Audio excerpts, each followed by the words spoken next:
Hello, Sean. Hope my connection works today. Well, I'm going to be dropping off for a little bit. I have a Rotary meeting on another computer,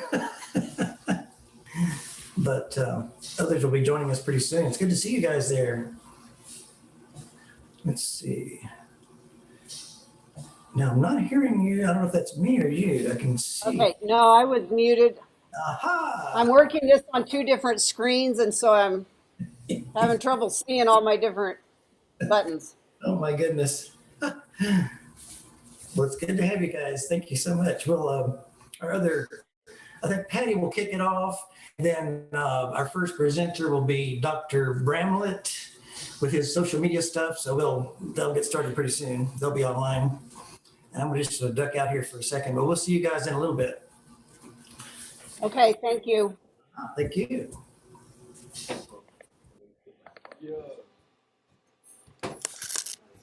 Oh, I shared it. Let me share it again. Wait, where's the button to screen share? Right there. That one? Mm-hmm.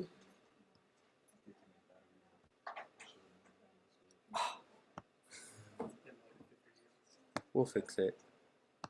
Yeah, you messed it up this time. You fix it.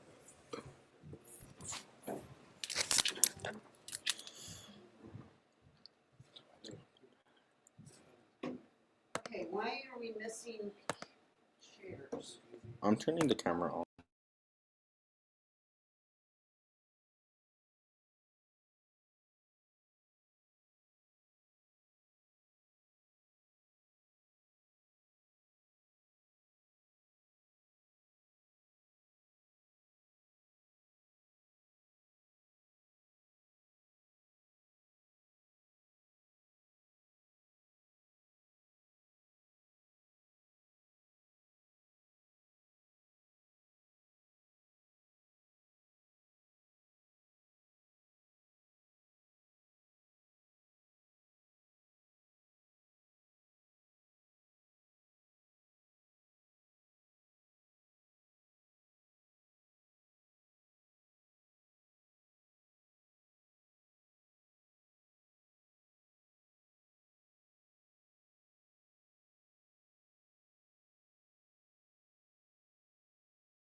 Greetings, Dr. Bramlett.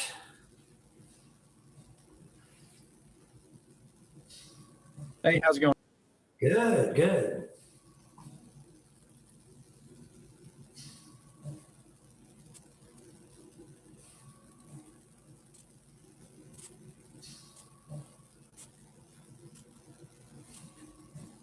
Hello. Hello, Dr. Berkey. How are you, Dr. Rowe? Good, thank you. I'm going to be logging off here in a minute to go to my Rotary, but I will monitor all this and make sure that, yeah, so that you guys, but text me if you have any problems. I'll be watching. Superb.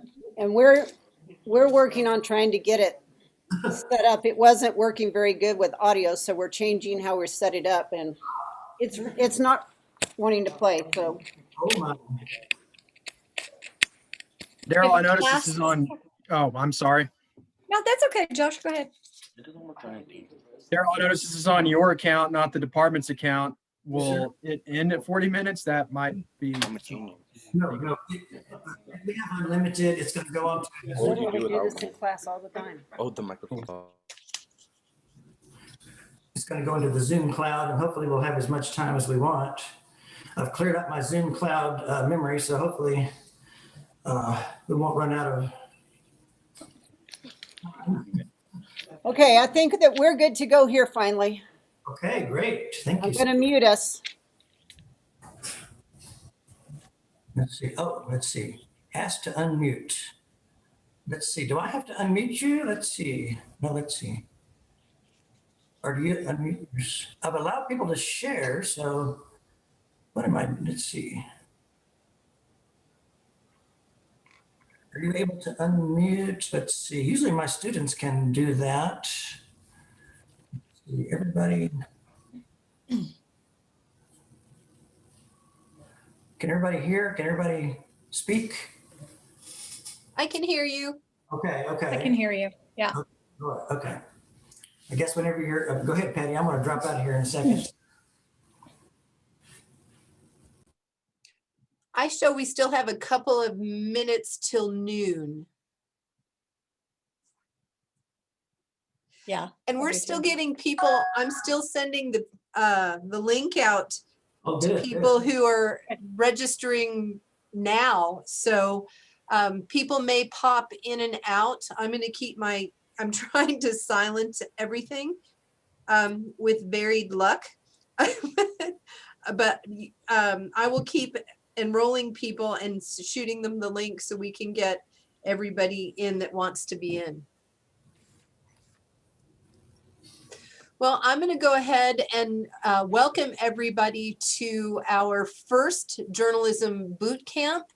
I'm going to say hello and introduce people, and then I'm going to let the dean say a real quick hello because he's part of our presentation today too. And then we're going to kick it over to Josh, who is going to start this puppy off. I am Patty Dobson. I am the department chair for communication at Eastern New Mexico University. And oh, I hope you can't hear that giant siren that's just going off right now. It must be noon Wednesday, right? We are very excited that you're going to take part in this boot camp. If you have any questions at all during the sessions, please don't hesitate to ask. We hope that it'll be an informative and fun and entertaining day for you. And we thank you really for spending this time with us. What I'm going to do now is turn this over to Dr. Gentry, who is the leader of the College of Fine Arts, and he'll say a couple of words to you, and then he'll kick it off to Josh Bramlett, who will do our first session today. Wonderful. Thank you, Dr. Dobson. And it's great to see the students visiting and taking in some enrichment. It's always great to have close relationships between the high schools and the colleges because together we have some great resources. So the only message I would have for you other than to enjoy the boot camp and get the most you can out of it is to mention that New Mexico has a shortage of college graduates. And so if any of you, whether you're sophomores or seniors, everybody think about that fact that New Mexico has a graduation rate from college of 23%, whereas the national average is 28%. So if you're at all on the fence, or maybe your family hasn't done a lot of college, you should be like my family, where nobody had gone to college before me, but I did, and it was very valuable. So, and regardless of what you study, but I just am glad that you're participating in journalism and that you are participating in enrichment today with our faculty. And so it's very exciting to get to be a part of it. And so I'll get to listen in here and there. And I congratulate you on making this commitment to strengthen your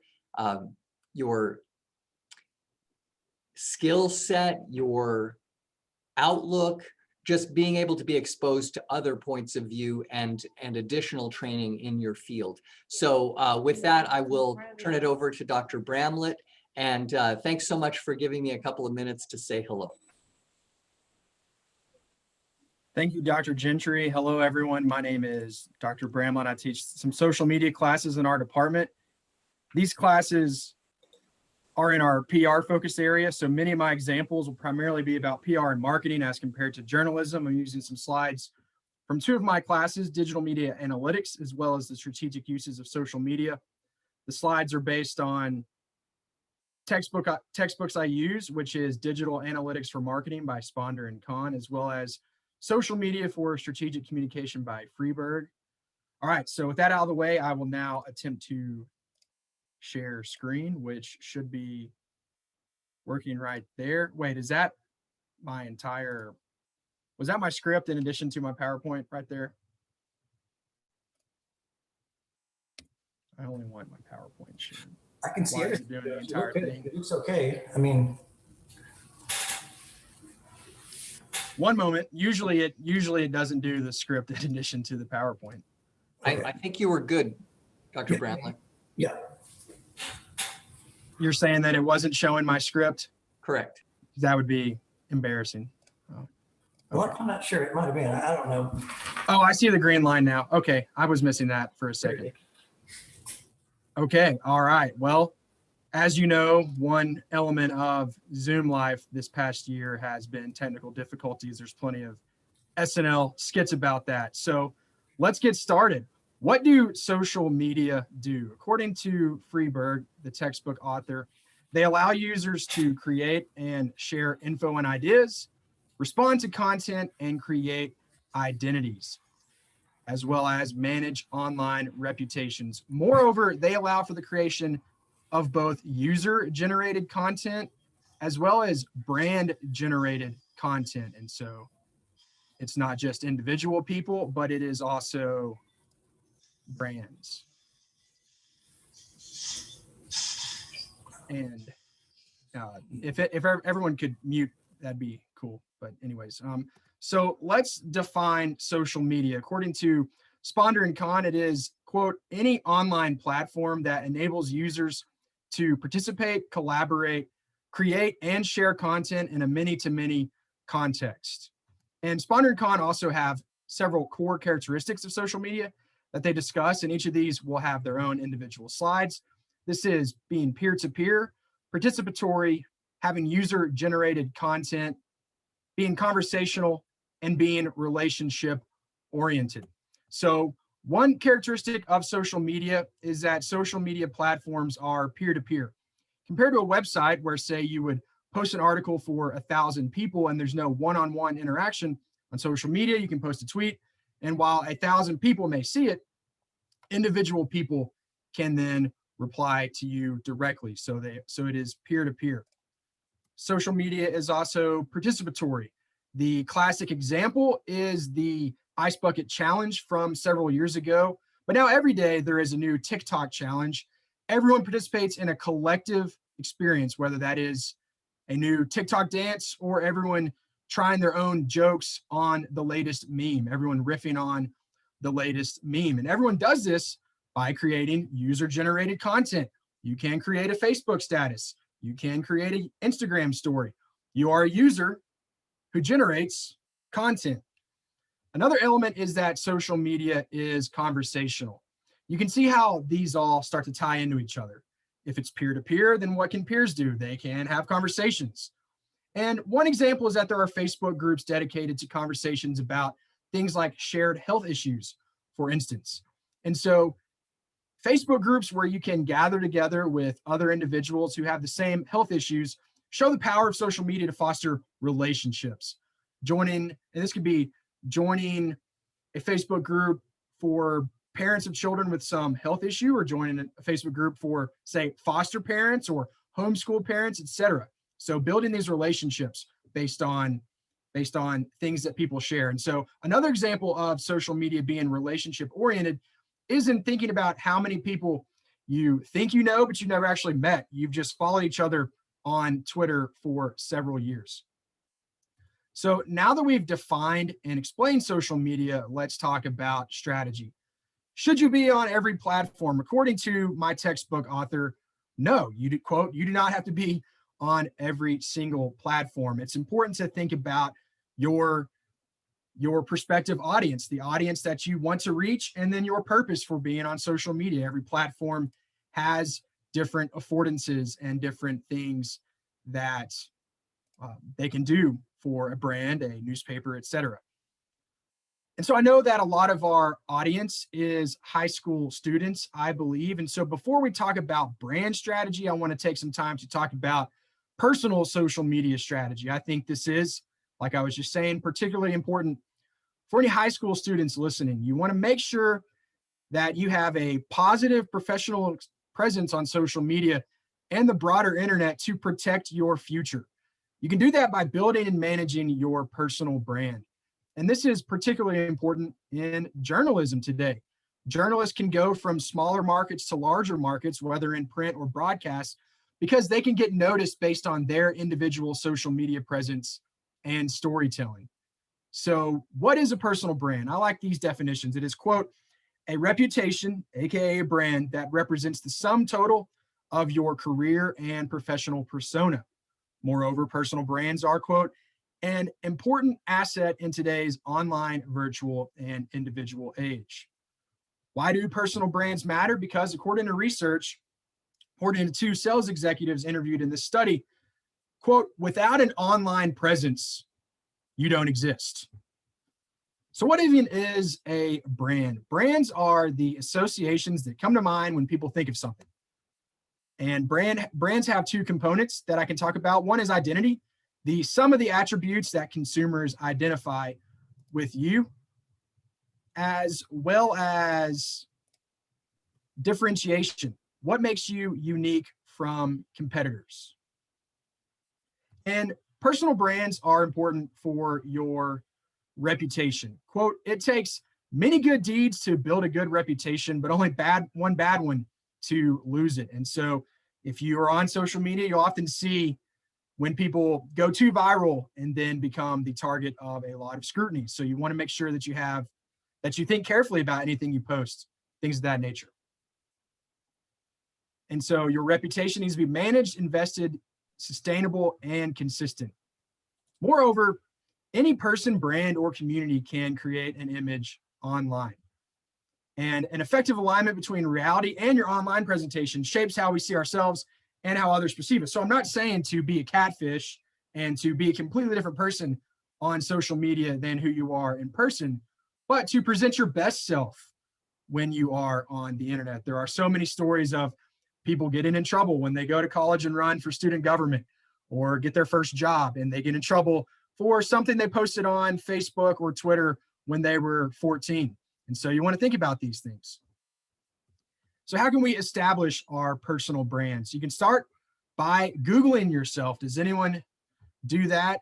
Or is it just me based on personal ego or things like that? But you can Google yourself to conduct a personal audit of your presence. And see, are you the dominant you on page 1 of Google, or is it someone who shares your name? Moreover, are the results pages that you can control? So even if there isn't another you, another person with your name, you might still not have much. And so what you can do is create web profiles that will then start to show up on Google such as a professional Twitter account in your own name. Now you can keep your alias name where you tweet about the Mandalorian and things like that, but it's also good to have a professional Twitter account with your name. You can have a professional LinkedIn account, a WordPress account, etc. And these are all things that would show up in your Google results. And so this is, and I see that chats are happening, but I'm not able to read those as I'm going, but hopefully it's not that you can't hear me or anything. But anyways, so this is all important because employers Google job candidates, as shown from this research. And so you want to ask yourself, is the person representing yourself on Google who you want to be, who you want the world to know you as? All right, so some recommendations for this, for crafting and curating a personal brand, are to create a professional email. So do you have an email address that is not linked to your school? Okay, I'm checking the chat now. Okay, cool. Nothing wrong is going on. Okay, sweet. All right. So you can create a professional email account. I use Gmail, and so that lasts, I've been at various universities for my education, and those go away after you graduate.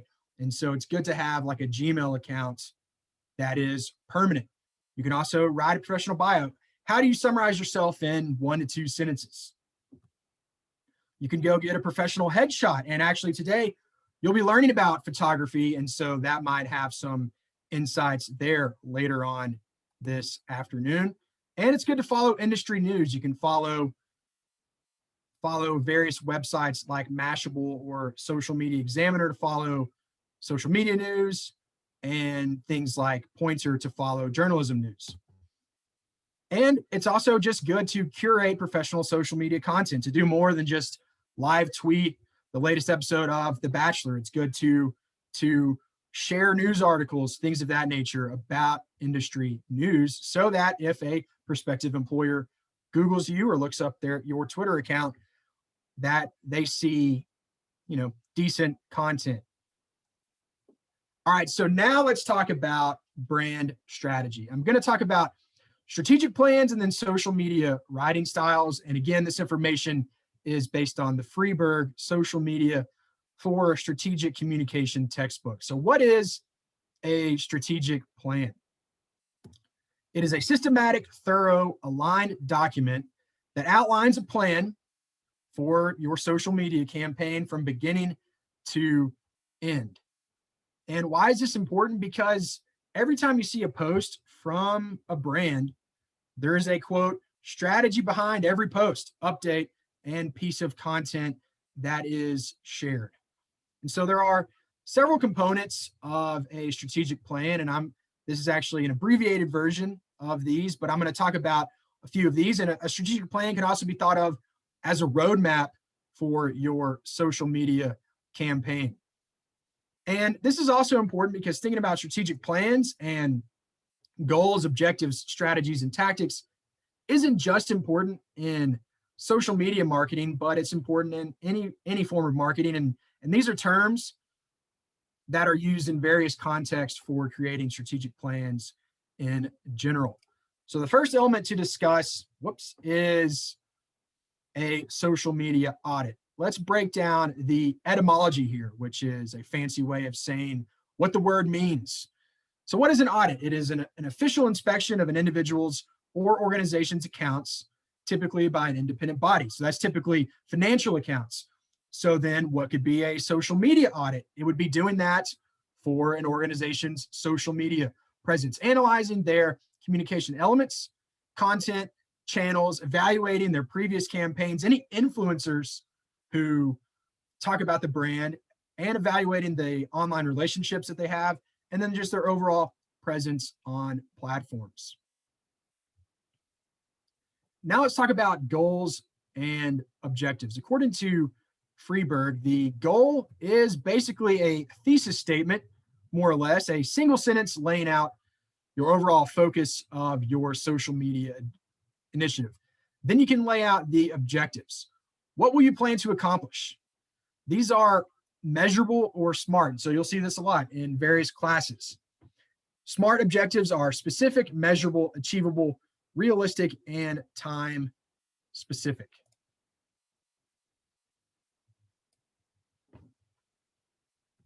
And so here is one example. If my goal is to become more influential on Twitter as a newspaper, say, then one objective might be to get 30 retweets a week on Twitter. And this is specific, it's measurable, 30. Is it achievable? Well, that depends. Are you starting an account from scratch? What type of content plans do you have? It has to be content that people on Twitter would want to retweet because it is quality content. Is it realistic? And then it is timely because of the 1 week parameter. So let's also talk about strategies and tactics. Strategies are what you'll do to accomplish your objectives, like pursuing 30 retweets a week. Tactics are how this can be done, the infrastructure that can be used, taking photos, having a camera, doing videos, having a video camera, doing interviews, scheduling interviews, things like that. And so say that I am managing the social media pages for a local car dealership, which I've done before. Then some strategies might be to conduct interviews with employees, to feature them on Facebook. That's always popular content, is saying, hey, look at Steve. He's worked with us for 5 years. Aren't we all proud of Steve? And then Steve's family and friends will like and share it, and then also often follow the page. You can ask people, you can empower people to become prosumers and share their cars and their purchase. And then you can feature your happy customers on social media. And you can highlight the presence of the brand at things like 5Ks. So you'll see local businesses handing out water at 5Ks. And so if you do that kind of thing, put it on social media, because that highlights what's called corporate social responsibility, showing, hey, we are part of the community and we care. And then tactics are things like actually having the interview script, taking photos and videos. Here's a more substantive example. Say that we are at St. Bernard's Farms, which is a corn maze in North Clovis, New Mexico. A goal could be to be a popular forum for friends and family this fall. One objective could be to gain 100 new fans in September. Another one could be to promote prosumer sharing from visitors. Another could be to drive online fans to the farm. So get our Facebook fans actually there so they can get lost in the corn maze, as I did. And some strategies could be to tell fans to share with their friends, to create posts. All right, if our objective is to promote prosumer sharing from visitors, then our strategy can be to create posts that say, hey, please share your photos, tag us on Instagram, put your location on Instagram, because you can look that up in Instagram search. And then you can share that on the page as the page manager. And then also, if you want to drive online fans to the farm, then a strategy for that could be to create posts that have exclusive discounts and information on the farm. And then tactics, things like monitoring the fan post, having flyers on the grounds of St. Bernard's Farms, and then taking photos. A few more things to mention in this, although I have several more slides, so I'm going to power through, is budgeting and calendar. So you need to think about in your strategic plan, what resources do you need? Do you need freelancers, consultants, interns? Do you need to run paid advertisements? That costs money. And then a content calendar is important because it maps out the plan, the timeline for all of your posts. And so a content calendar is a critical part of a social media strategic plan. So the final thing I want to discuss, and this will still take a few minutes, is social media writing.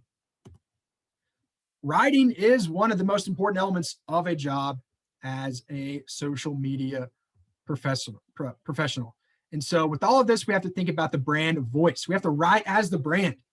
We have to embody the personality characteristics that are unique, memorable, and authentic to your brand. And you have to get in the mindset that you're not you are the brand. You have to become the brand. You have to, not be yourself. You have to be the brand. So put on the mask and become Kylo Ren, no longer Ben Solo. And so a way to have a consistent brand voice is to have a company or social media team writing style guide. And so let's imagine that we are coming up with the writing style guide. There are several styles of social media writing that Freeberg discusses in the textbook. I'm going to go over each of these, and also, side note, thanks to my students in my fall 2020 social media class for providing examples of writing styles, which they did for an assignment. And so all of these tweet screenshots are shared from my students. So one writing style is to have a professional writing style, treating social media like your other communication channels where you post press releases. This is common with official corporate accounts. Like, this is not the CBS News on the screen. This is like the CBS Corporation, and they primarily use Twitter on this account to promote press releases. You can also be snarky and spunky, providing entertainment and so forth, being informational and conversational. But it's important here to remember to be consistent with the overall brand. So Wendy's is very famous for having a snarky Twitter writing style. And I'm sure if you're on Twitter, you've seen Wendy's content. They're always telling jokes. And sports teams also will do this. Another one is to be witty, to have humor and cleverness. And so Steakums gets very philosophical with their Twitter social media presence. And this is similar to the previous one, but having a layer of wit to it as well. You can also be personality focused to humanize a brand. And so one example of this would be literally humanizing Alexa, which is a robot. And so this tweet is supposed to be funny, but I think it's just kind of weird. But they came up with this in a strategic plan and did get a lot of interactions, as you can see. So it looks like 3,000 people did enjoy it. So anyways, another one is to simply be product and brand focused, to try to make money through explicit sales on social media. So literally promoting products. And so, get into Starbucks right now and buy this latte would be an example of that, or just promoting discounts, things like that. So being brand focused on the bottom line would be important. And so that is one reason to be on social media, but also it's more than just promoting the bottom line. It's to increase brand awareness, to foster relationships, to provide customer service, to let your fans know that they are being listened to. That's all very important as well. There's also inspirational writing styles. And so companies like Nike or Bass Pro Shops are examples that my students shared of an inspirational writing style. Oh, you come to Bass Pro Shops, you buy this brand of hiking boots and you can conquer the world. And it has positive emotional appeals. Another writing style is being audience focused, telling the story not just about the brand, but your audience's experience. And so this is often done with hashtags, saying, tell us about, what this brand means to you with your hashtag. And so one potential downside of this is often that hashtags can get hijacked. So you want to think very carefully about the literal words in your hashtag, because people can riff on that. And then rather than actually engaging with your brand, you're just getting dunked on. Social media writing styles can also be conversational. If social media is about being social, that's something that Freeberg says in her text, then you can literally just engage with people a lot. And so NBA teams really do this. And what you'll see is basketball teams just talking to each other. And you'll have the Lakers talking to the Heat, talking to the Hornets, talking to the Pelicans, just a huge thread of the official brand accounts talking to each other. And it gets a lot of interaction. And so that is one style.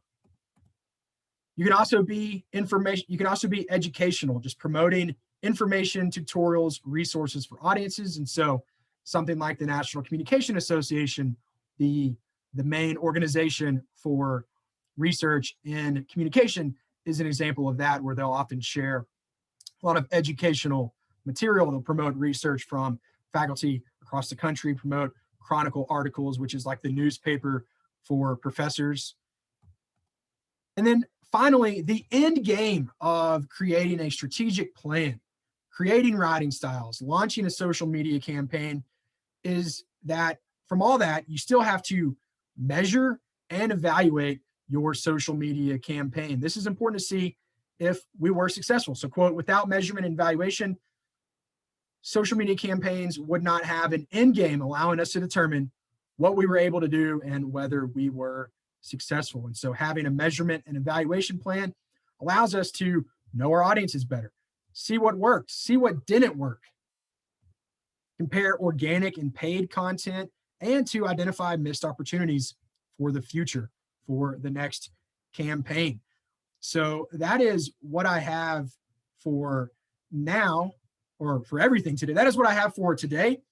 If this was interesting at all, then you can come to ENMU and major in communication and take social media classes. This was pretty much one semester of slides condensed into 30 minutes. So if you are interested, you can learn more by registering for our program. Up next is Dr. Janet Berkey, who will be discussing public relations writing and presentations. I will now hand it over to her and disappear from the screen. Thank you, Dr. Bramlett. There was a question, will your PowerPoint be available? Okay, he may have already gone. All right, we will find that out though, and we will get an answer to you, Melissa. Okay, so we're talking about PR writing and presentations today. So one of the things that you get to experience today is a variety of professors and instructors in the Department of Communication at Eastern. And you will see that each of us have quite a different style, but it all works together for our students. So let's go ahead and dive right in. A lot of folks wonder when they get right down to it, what is PR? And we hear a lot about marketing, we hear a lot about PR, but how are they different? Aren't they the same thing? No, they're not. In our culture today, in our global market, they very much overlap each other and they interlock. But the thing is that marketing and PR are more like cousins. I'm going to try to close out a little something, the chat here, so that I can see. Yeah, that's a little bit better there. Okay, we're all learning how to use our technology, aren't we? All right, so when we think about marketing and PR, we find out that they're cousins, but they're different fields. Generally, they have quite different focuses. For instance, marketing focuses mainly on sales and making money. We have to have money to run our services, our organizations, our corporations, our educational institutions. We have to have money to do all those things. But there's also a different piece to that.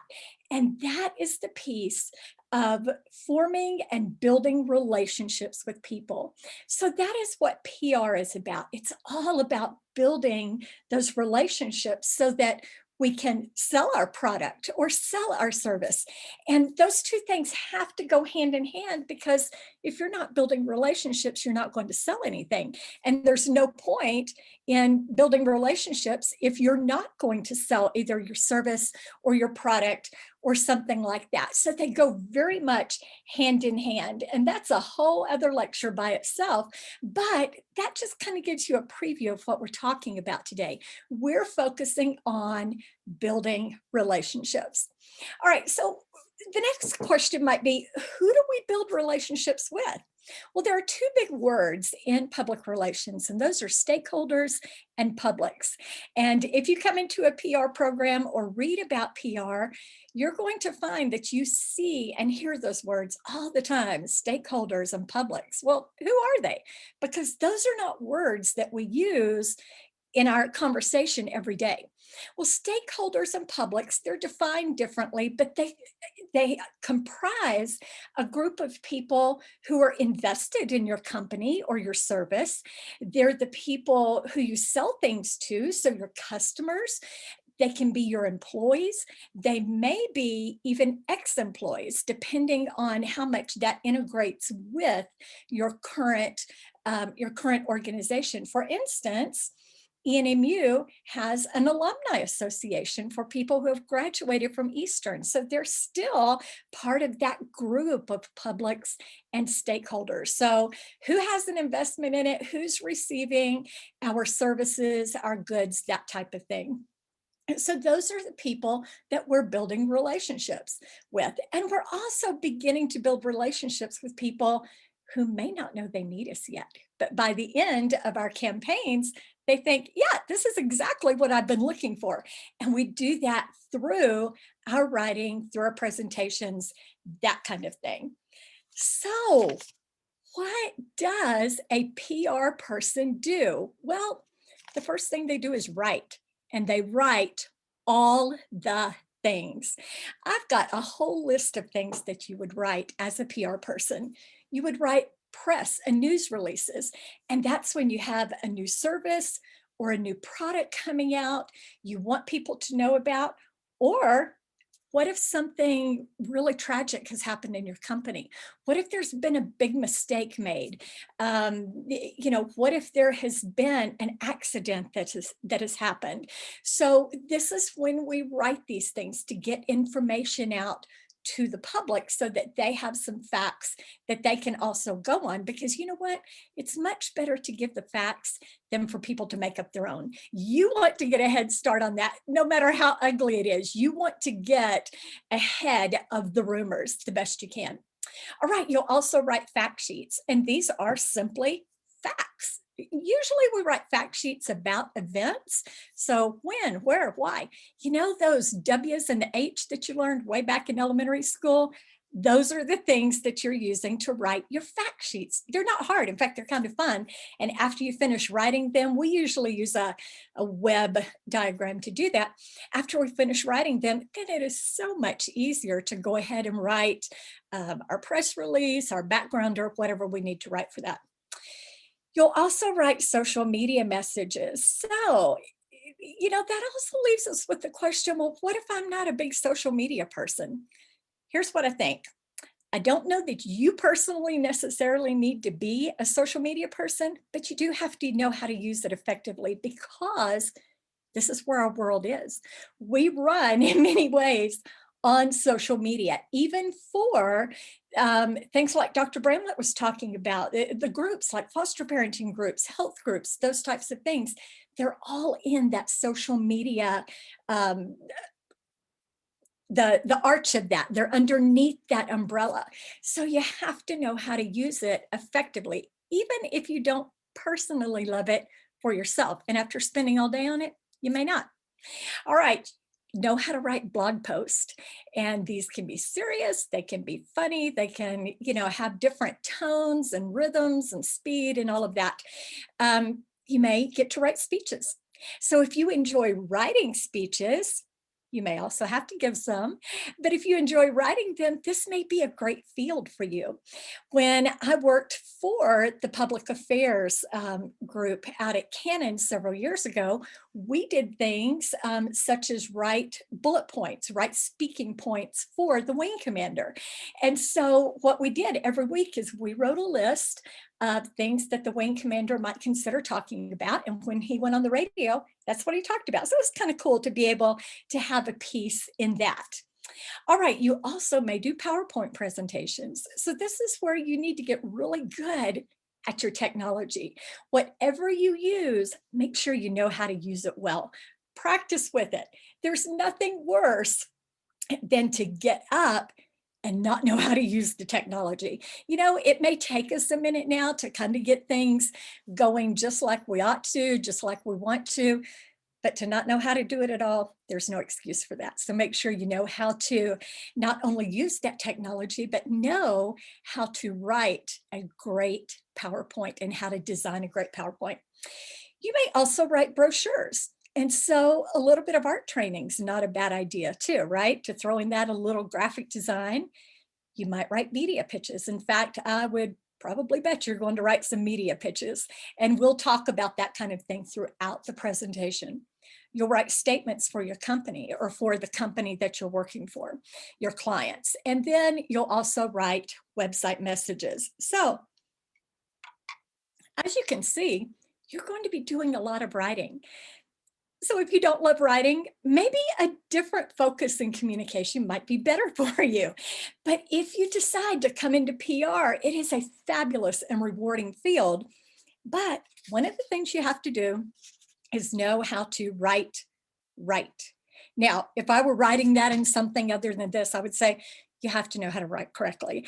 But it worked for that, right? We have to learn how to write. So that means that we have to know how to spell. Word check, spell check does not check everything. It does not catch everything, because you know what? We can use the wrong word and it still be spelled correctly. So that leads us to the next point of knowing the right words. Is it lose or loose? Is it wait, like a lot of pounds, or is it wait, like we're going to wait for someone? All of those homonyms, those words that sound alike, homophones, aren't they? The same sound. So those words that sound the same, how do we know how to use them correctly? Because it's really important that we do. Because people who do know how to use them correctly, it really turns them off when other people don't. So research how to do that, know how to do that. Learn how to use punctuation. We all think we know how. It's really important that we, for absolutely sure, know how to do this. That includes things as simple as punctuating a sentence where someone is saying something. All right, and so that kind of covers it. We need to know how to write right. We need to know how to write correctly. So in other ways that we are going to learn how to write, or we're going to write well in our PR activities, is that we learn to write and we learn to work in groups. So let me just tell you, and Dr. Dobson, who was on here at the beginning of this, she and I have talked before. There is nothing more painful than having someone edit your work. It's not fun. You've poured your heart and your soul into it. It's who you are, right? And then someone comes along and says, you know, there's a better way that we can do that. And so what we have to do is put our ego aside, and we have to at least entertain that idea and think, okay, maybe there's a better way to do this that I didn't think about.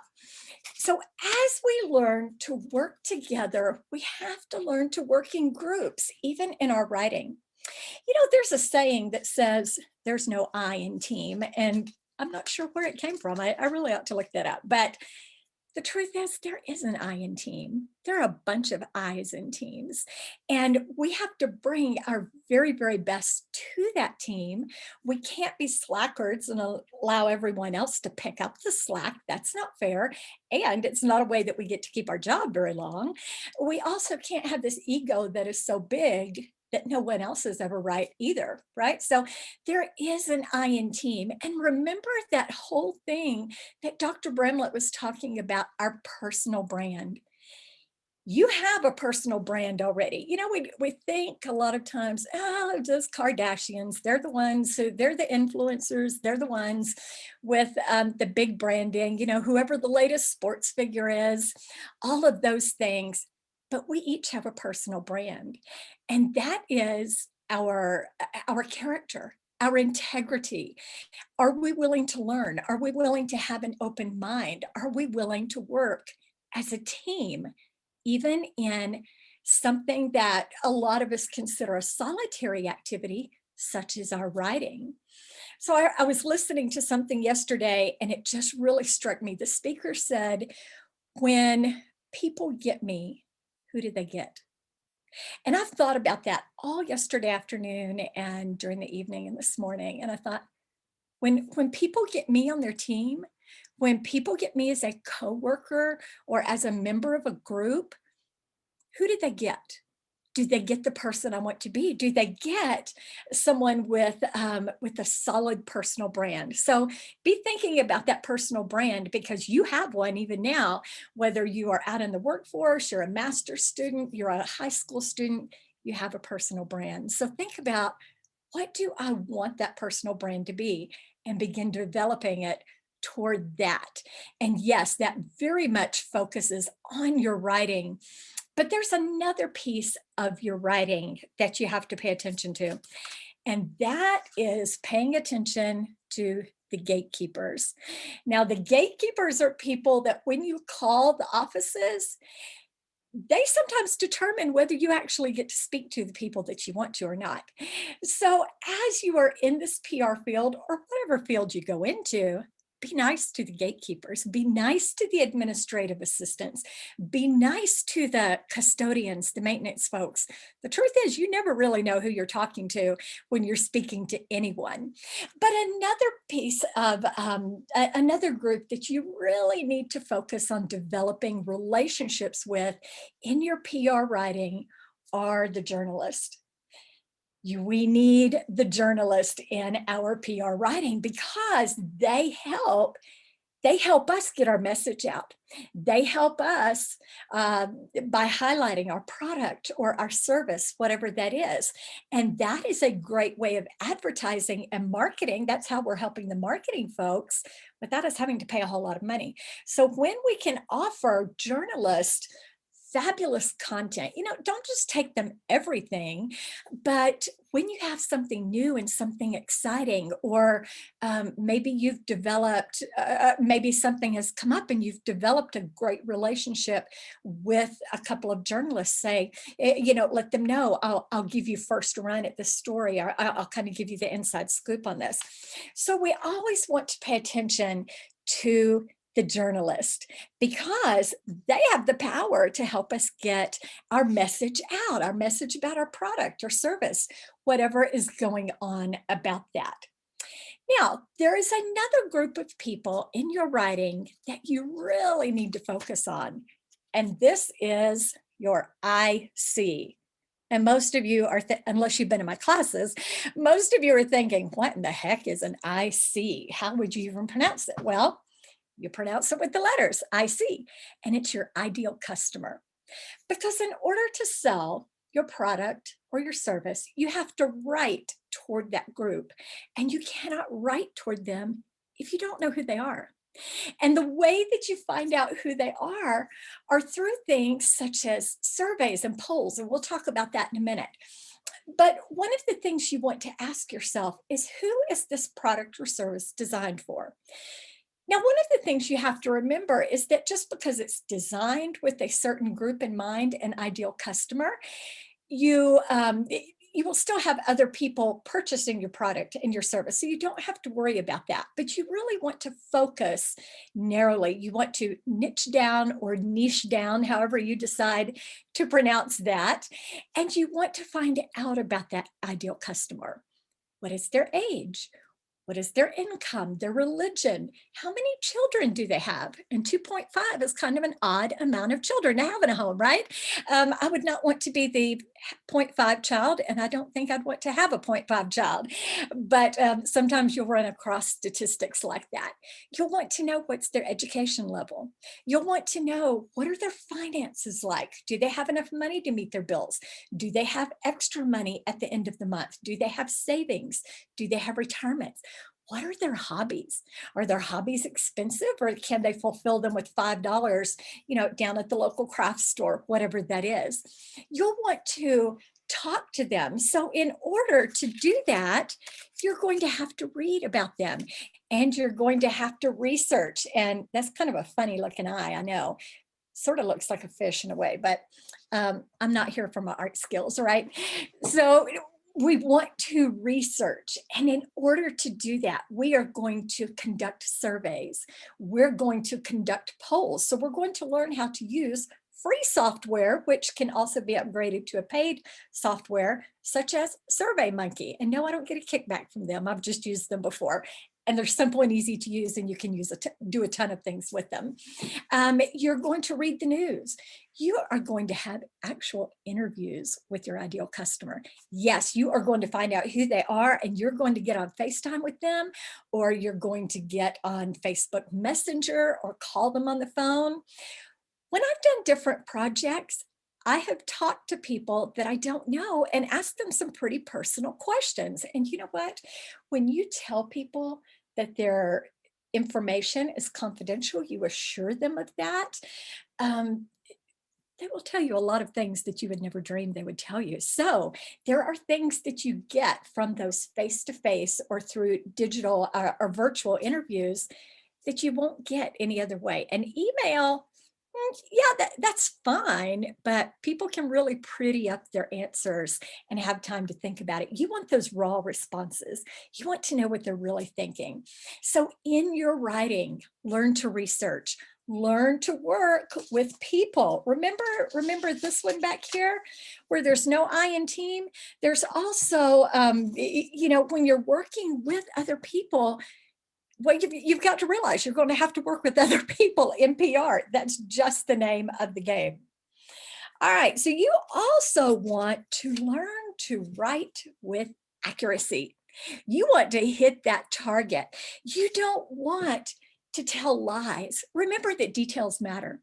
Do you know, I've actually heard of professors at other schools, I don't think they're at ours, but who have actually failed students for misspelling a name in a news article. It's that important. No one wants to have their name misspelled. I often get emails from students with my name misspelled, and I'm thinking, really, could you not have looked it up on the syllabus to find out those 6 letters that are in my name? And I'm holding my fingers up for, there are 6 letters in there. So it's not hard to learn how to spell someone's name. It's not hard to get the details correct. But here's the thing, just like Dr. Bramlett was talking about, when you lose that little bit of faith, even if it was a mistake, it's so hard to gain it back, even if it was a typo. So make sure that you do things with accuracy. So another thing that you really have to pay attention to in PR writing is learn how to write a good headline and write a good lead. That's the first paragraph of your article. So this is where you're going to hook your reader. And let me tell you, if you don't hook them in that first paragraph, they are out. They will not stick around to the second, third, and fourth paragraph. And you know what happens then?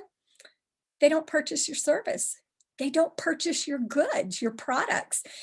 And that means that you may not have a job very long. So learning how to write a good headline, learning how to write a good lead, hook those folks who are reading your stuff. That is how you keep your job. One of the ways you keep it.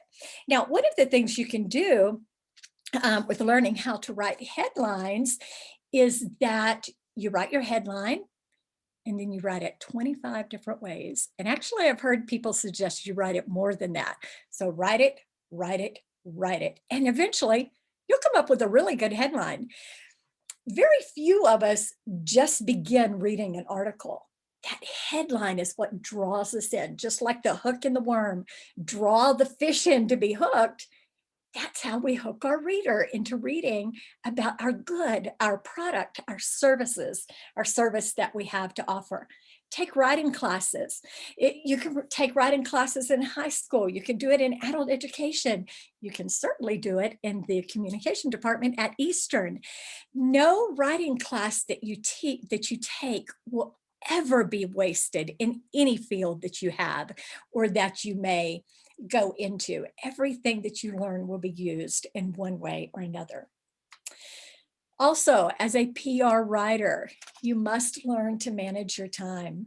Now, I'm going to burst someone's bubble here. PR is not a do it at the last minute type of field. Last minute work produces shoddy preparation or shoddy production. There are a lot of people who say, oh, I work best under pressure. Let me tell you, you're only fooling yourself. You don't. We don't work best under pressure. Now, we may get more done, but is it our absolute best? So when we work at the last minute, several things happen. We don't have time to correct our mistakes. We don't have time to add and take away. We don't have time to proofread or edit. And so if you wait until the last minute, you don't have time to do all of those things. And you know what else happens? It makes your team members really antsy when they know that, yes, you may have until midnight to get this done, but Are you going to get it done if you're waiting that late? So this goes back to, that thing, there is an I in team, but we're not the only person on our team. So we also have to work with the other folks. And remember that if we turn something in at the last minute and there's no time for correction, that puts our team members and us and our client at a disadvantage. So learn how to manage your time. It is so important. Go back to those SMART goals that Dr. Bramlett was talking about. Learn how to use them now. You can use that formula the rest of your life till you breathe your very last breath. But hopefully that's many, many decades away. All right, so going back to working with people as a group, we have to learn how to work with our coworkers. We, in our department at Eastern, we have a variety of personalities, which you'll see today. We have a variety of teaching styles. We have a variety of strengths and gifts that we all use together to make our department the best it can be. And we cheerlead each other, and we're excited when each other succeeds. And that's the kind of team that you really want to be a part of.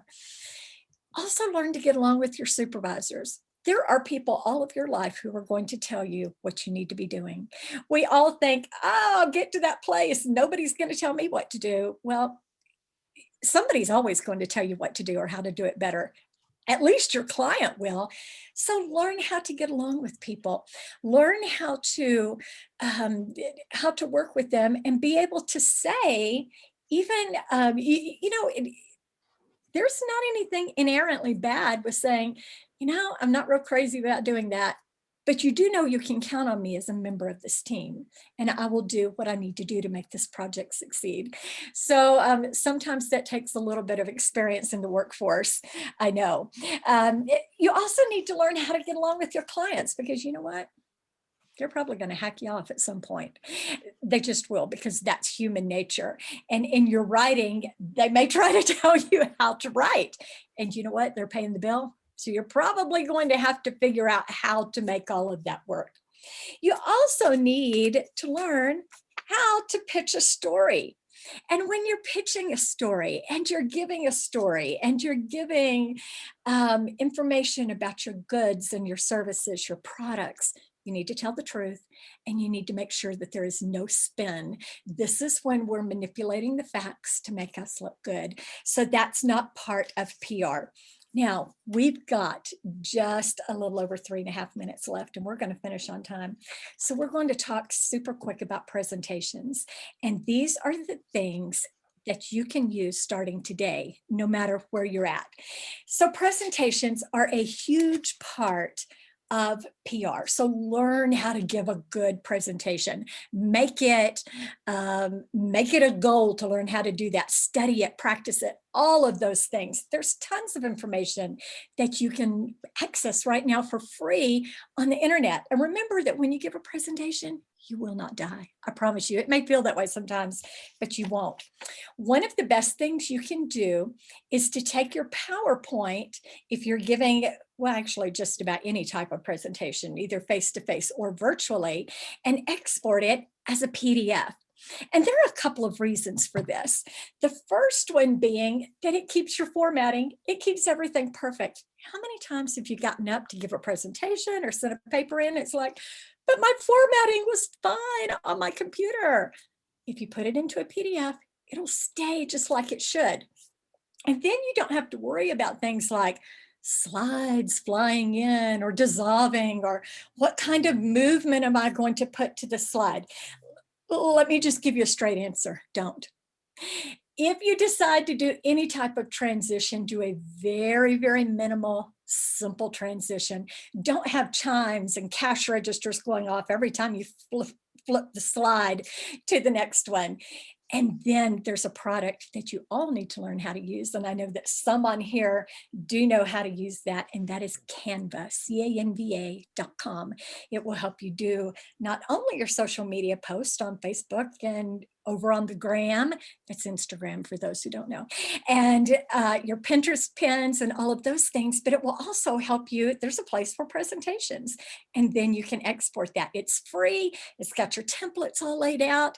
You can do your resumes with it. I sing its praises in just about every class I teach. And then finally, as a PR writer, as a PR presenter, realize that not everything will go right. I started to write my final post-it this morning, and you see what happened. Oops, do something. There's no room for the G. So I went back, took a breath, and decided to write that big word of something to start with. Do something differently. Do something other people aren't doing.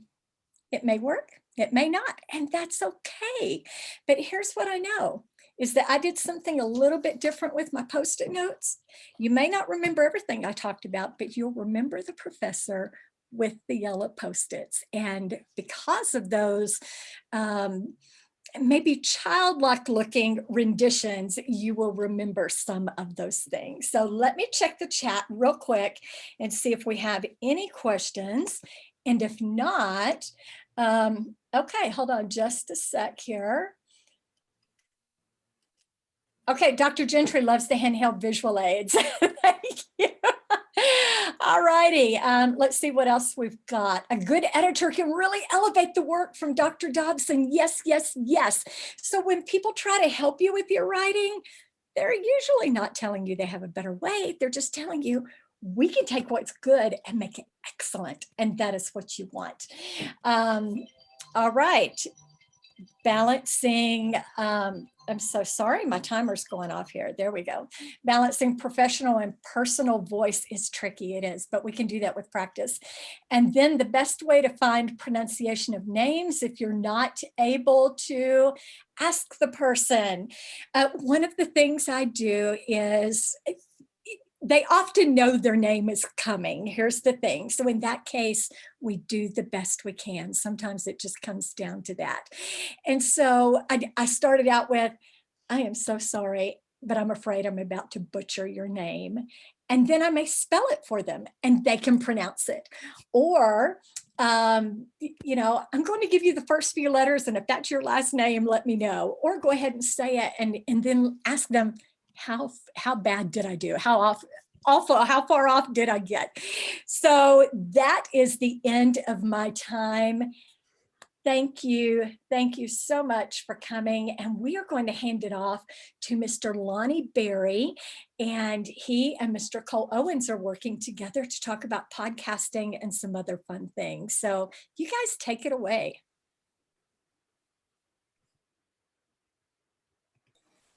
Okay, I guess we're here. Colt and I are going to talk a little bit about podcasting. We're going to be covering video blogs, vlogs, a variety of things that kind of run along with it. One of the questions I keep getting asked from students now is, are podcasts still relevant? And if you look at the statistics going right now, as of January 4th of 2021, there are 850,000 active podcasts with over 30 million podcast episodes. And it's suggested that 55% of the US population have listened to a podcast at some point in time in the last year. In 2020, there were over 155 million people listening to a podcast every week. About 24% of the US population listen to multiple podcasts weekly. And the popular age group for podcast listeners is 25 to 44, and they make up 49% of the listeners, and that's as February of 2021. So what I want to do is talk a little bit about what podcasts are, how to set one up, a few little things like that. Let me set this little, and see, that's not going to work. Let me take that back. I'm going to do a little share screen here.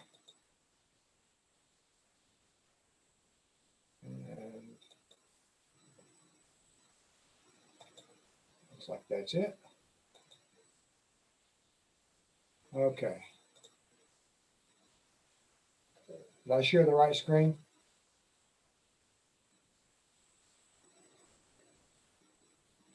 No, you did not. I did not. Well, actually, my entire computer just went completely away. Colt, if you don't mind, maybe pick up,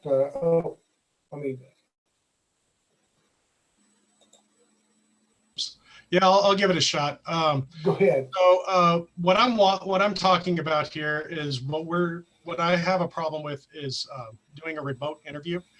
And a lot of that has to do with the fact that we don't get good video. So as you see right now, I'm demonstrating a piece of software here called Adobe Character Animator.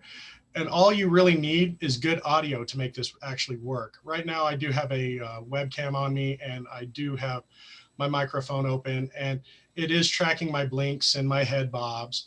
And so it's actually doing a lot of work here, but I've run into problems where, you know, I don't have proper access to my interviewees. And I find that with this software, I can actually import audio and pretty much do something like this for, you know, someone remote. I'm going to play around with my webcam here a bit so you guys can actually see what's going on. Right now, this is really fuzzy because I have just a tiny like 4-pixel area of my screen blown up so you guys can see it. But you see it's actually tracking my facial movements and everything. And let me see if I can pull this up without causing too many problems here because I kept interrupting stuff earlier. But so this is what my screen looks like. And I have it on the stream portion of Adobe Character Animator, and this is just a puppet that came with Animator, so you can see what's going on. You can change a lot of stuff going on with this puppet. You can change hairstyles, you can add a mustache, you can add any number of things like glasses or anything like that. And you know, it's just a good way of you know, differentiating different things that you're doing. Of course, this would not work for hard news at all because this is kind of funny, but if we're doing like a friendly interview, this is something that would actually work. For after the fact stuff, it has a lot of this recording stuff, and you can take different takes. You can record over and over again. Say you didn't like your head bob or something like that. You can do that. And with certain puppets, not this one, this one's like, we've already gone through some of the triggers here.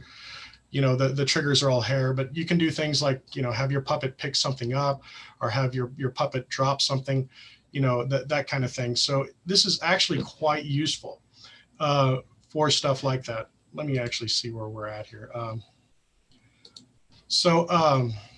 going to try to share my screen a little bit here, but I don't know that it's really going to be that important. I'm just going to show you some of the puppets that we actually have. Whoops. Access to. Hold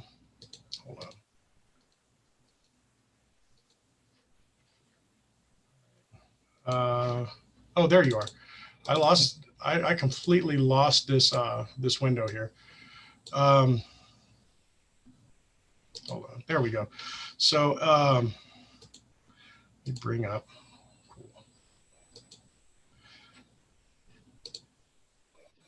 So this is the page where I got Proteus, and basically that's just, you know, it's a you can use any of these characters.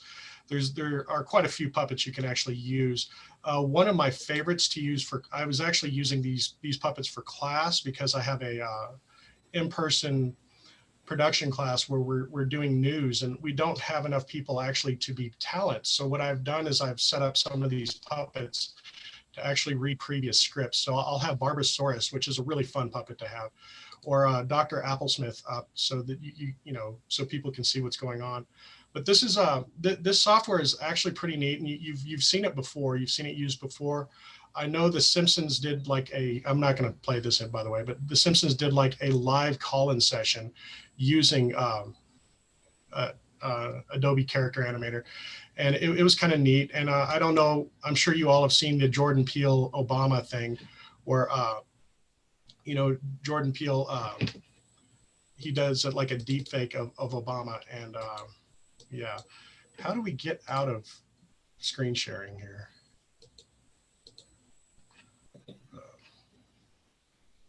Probably a little pop-up on the bottom say stop sharing. Oh, I don't even see that anymore. I have too many windows up. Hold Let me on. interject real quick here. Right now, one of the fastest growing industries is YouTube and YouTube channels that people are putting out and putting their content on. Now, the difference in the YouTube and the podcast is a podcast is typically something that does not have a video. It's simply an audio that's placed out and put on so that people can hear what's being said. And there's a huge market for that. But the growing market right now is in actually vlogs, video blogs, or YouTube channels. And right now, the number one type of show that's going on YouTube are cooking shows. And Colt and I have actually been talking about having some of these animated characters do the cooking show. What brought them to activity, I think, had a lot to do with during the pandemic, people had so much time at home and were in places where they didn't have all the access they may have wanted. And cooking shows were a huge interest with people cooking more and trying to teach their children to cook and whatnot. And that kind of leads into when you're developing a topic to put together a podcast or a vlog, it needs to be something you know a little bit about that you can impart that knowledge on, but it needs to be something that people are interested in. Now, I can sit here all day long and tell you how to fold napkins, but if nobody wants to learn how to do it, they're not going to watch my YouTube channel. They're not going to watch my vlogs, and they're not going to listen to a podcast. If I'm telling you something that is of interest to you, if I'm telling you how to decorate cupcakes in a certain way, or if I'm telling you how to repair a computer, or to repair a microphone, or to build something with a Raspberry Pi, a little mini computer, then that has an interest area, and people are going to be more likely to go into that area to listen in and see what's taking place. Some of the other things that keep in mind there are times. I mean, as we talk with students and we talk with people doing video blogs and YouTube channels, what's the length of time that people are going to watch? Well, I think that's the same battle that people that do live streams of church services or things like that are listening to. What's the attention span? If you're learning a technique, then I think that people are going to be more likely to lock in.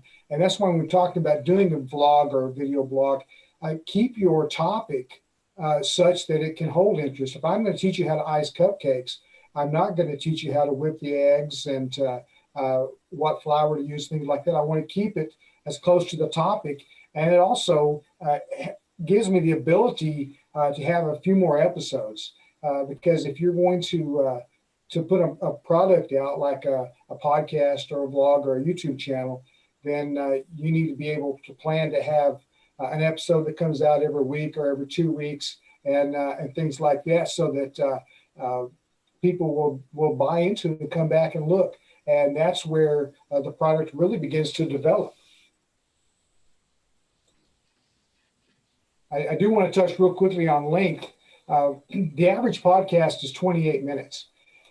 I think a lot of that, and I listen to about 5 different podcasts a week. The longest one I listen to is about 45 minutes, and it's a news podcast. It's a nationwide news podcast that's collected most of their stories from the Associated Press and a couple of different reporters that put things in, and it keeps your interest pretty well. But I'm not sure that a 45-minute cooking show would keep my interest, or a 45-minute product of how to build something would keep my interest.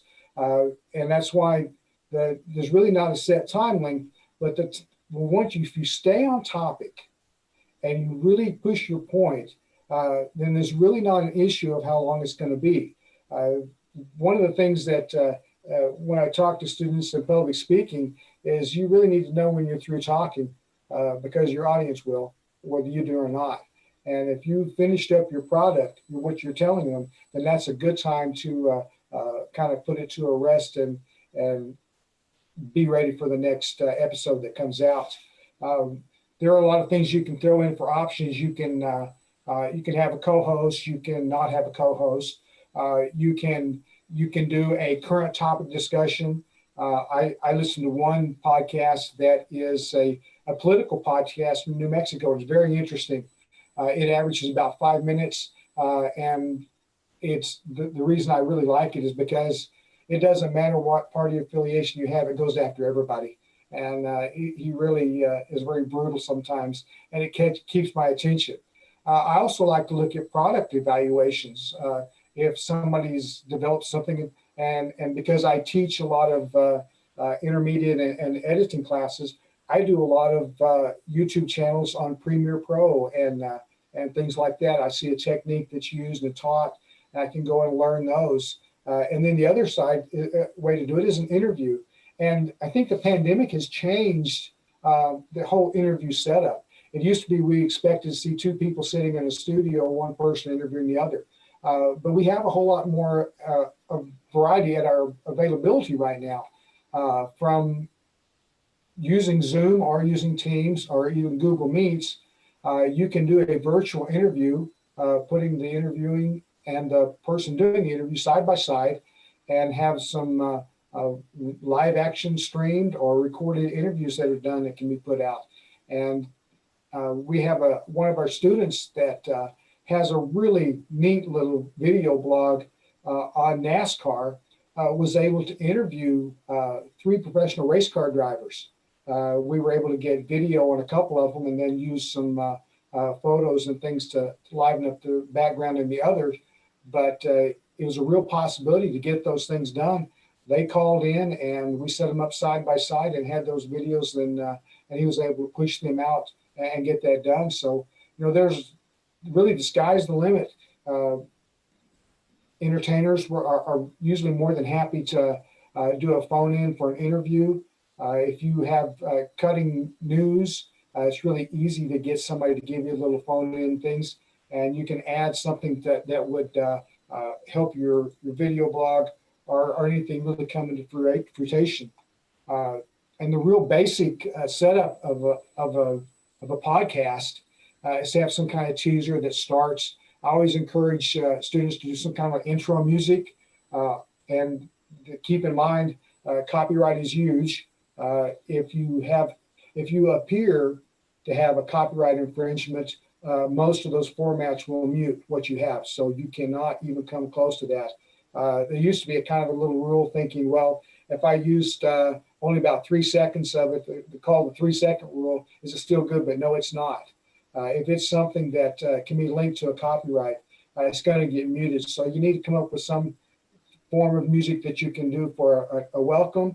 If you're going to, and the reality is you may have an ad. You may have somebody that sponsors you, and they may need to have an ad spot right there. And then the next part is your interview or your showing your product or whatever else you're going to do. And then, of course, you want to come up with some kind of call to action, for a review, for telling people to please do a review for us on iTunes, or please subscribe to our channel, or, some way that invites them to come back, tease what the next show will be, and things that will help them get that done. And then maybe your little outro music. But the biggest key right here is preparation, having the things that you're going to talk about and being knowledgeable. And Colt's got some stuff he's going to talk about on the getting, preparing and research and finding things to put on. So I'm kicking it back to you, Colt. Oh, geez. Yeah, I kind of dumped all my research stuff for today. I'm sorry, Lonnie. I should have told you about that. No, I was actually gonna focus on ways that we could do remote interviews. My research thing kind of fell through today. I found that one of my avenues was actually shut down. I apologize. Oh. But anyway, so yeah, let's get back to the remote interview thing. Like, one thing I didn't really get around to when I was talking about this earlier was, hold on, sorry, I have too many things to deal with here. Do you really need this expensive of software to be able to do something like this? And the answer really is no. I've played around with one of these. This is a Oculus Quest 2, and I've seen quite a few people do some really interesting interviews using a big screen. Now the problem with that is I don't know very many people who actually have Oculus Quests, so I can't really do interviews like that. So my main plan for my next show, we were going to have a cooking show, and we're still working on that. But I was thinking of having an interview show where I just interview people over the phone. And yeah, this using Character Animator was going to be my best bet of doing that, because like I said, there are ways that you can do this without Character Animator. There are free options. They just don't work nearly as well as Character Animator. And I do understand that this is a really expensive piece of software. So yeah, there's there's any number of ways that we can do this, but there's let me go back to what we were looking at here. So what I wanted to point out with this is the fact that we don't necessarily need to have the person in front of the camera to be able to do this. We have a couple of different things that we can do. There's a couple of options we have. We can record audio beforehand and then compute the lip sync from audio, or we can compute head movement from speech as well. Both of these are pretty intensive whenever it comes to processor time. So you do have to, if you're someone that's used to editing, you do have to plan like for something to take place during that time if you want to keep your workflow rolling. Because that will take about 20 or 30 minutes, but then you can just what you can do is you can take the hold on, I kind of started in the middle of this because yeah, anyway, so basically what I end up doing is I record the interview on my phone, and then I import it into Audacity. And in Audacity you can actually cut out each each different person. You can cut each person into different tracks. It would be a lot easier if you could actually record each half of the phone conversation on different tracks, but we can't do that just yet.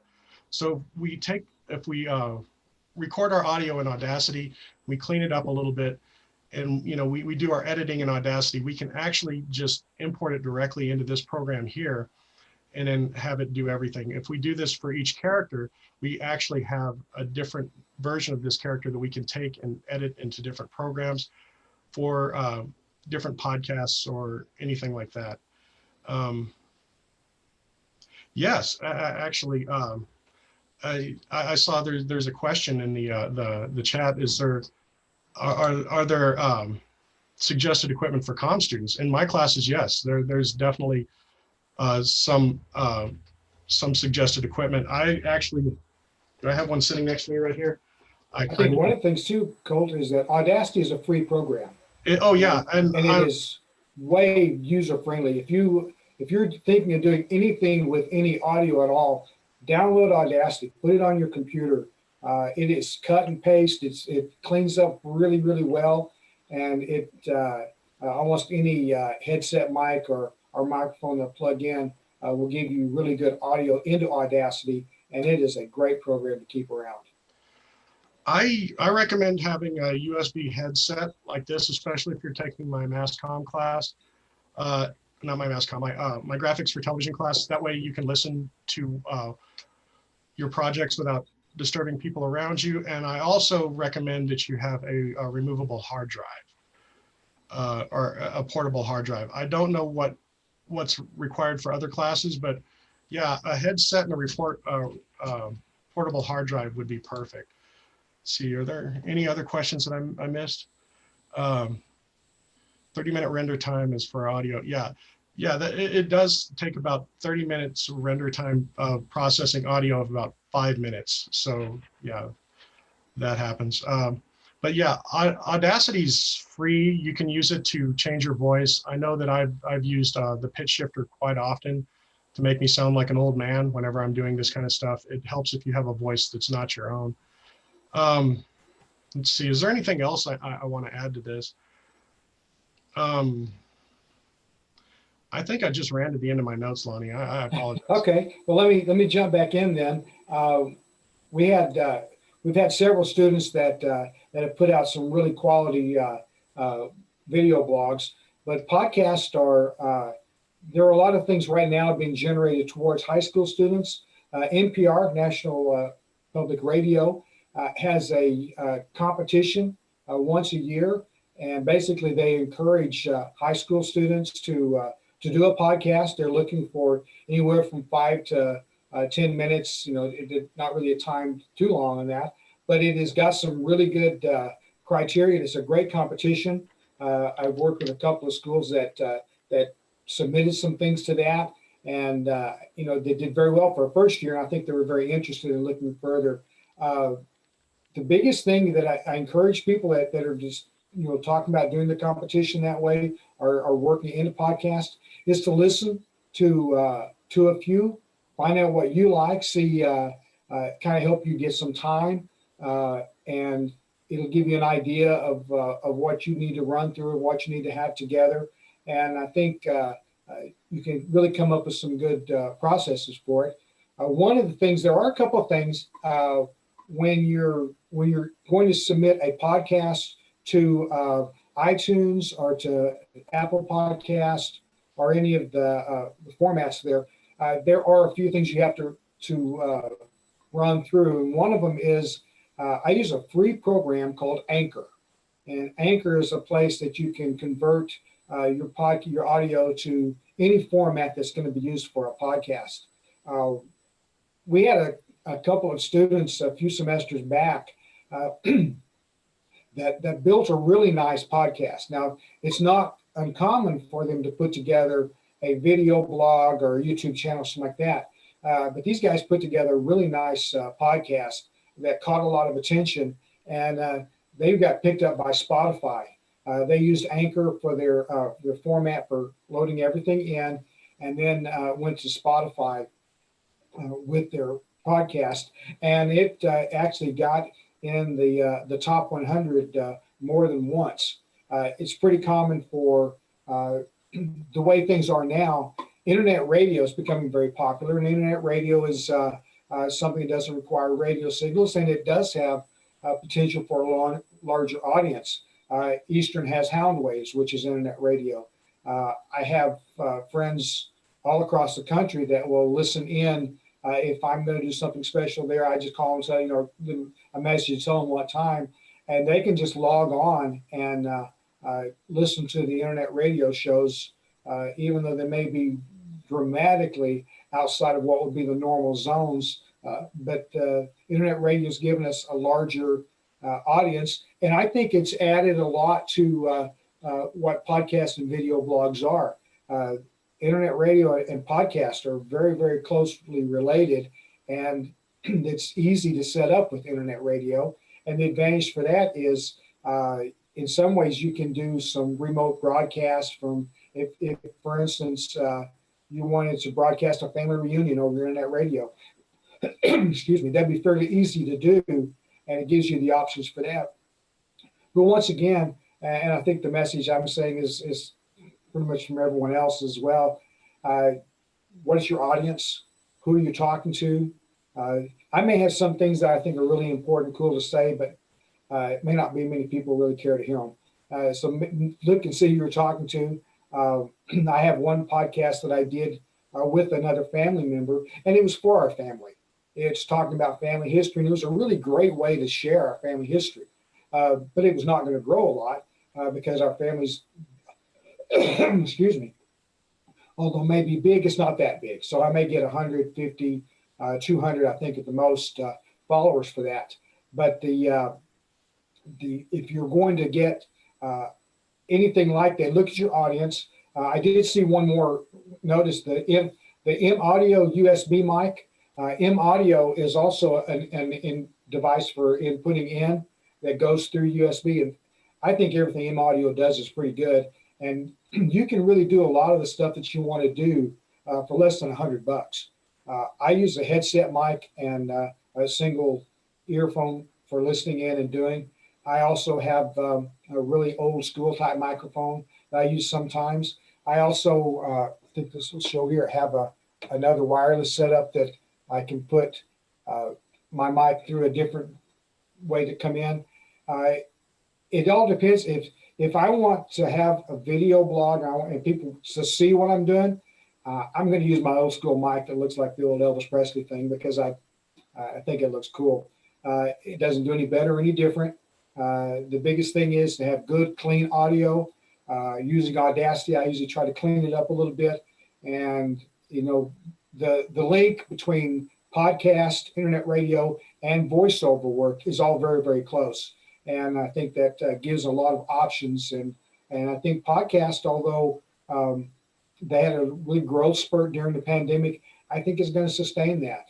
You know, maybe as many people right now, because of convenience, will get their news from a podcast as opposed to getting their news from something different or another way. So, you know, it's a great tool, and I think it's useful for a lot of people.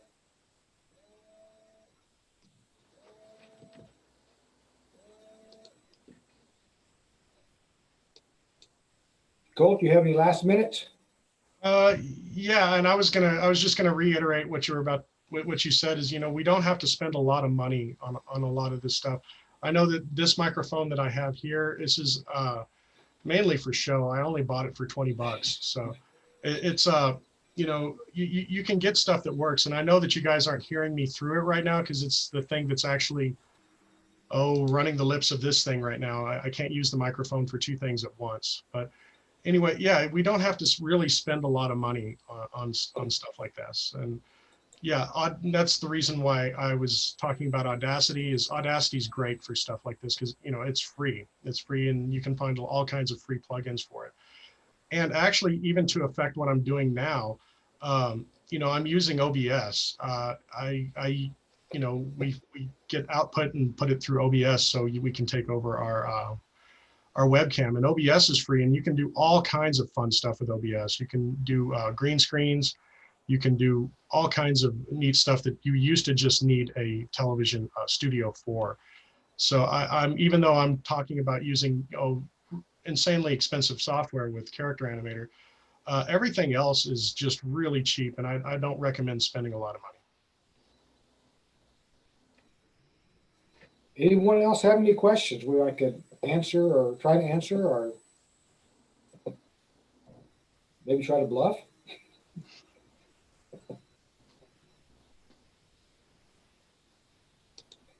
If not, I think our next presenter is going to be Ed. Isn't that right? That is right.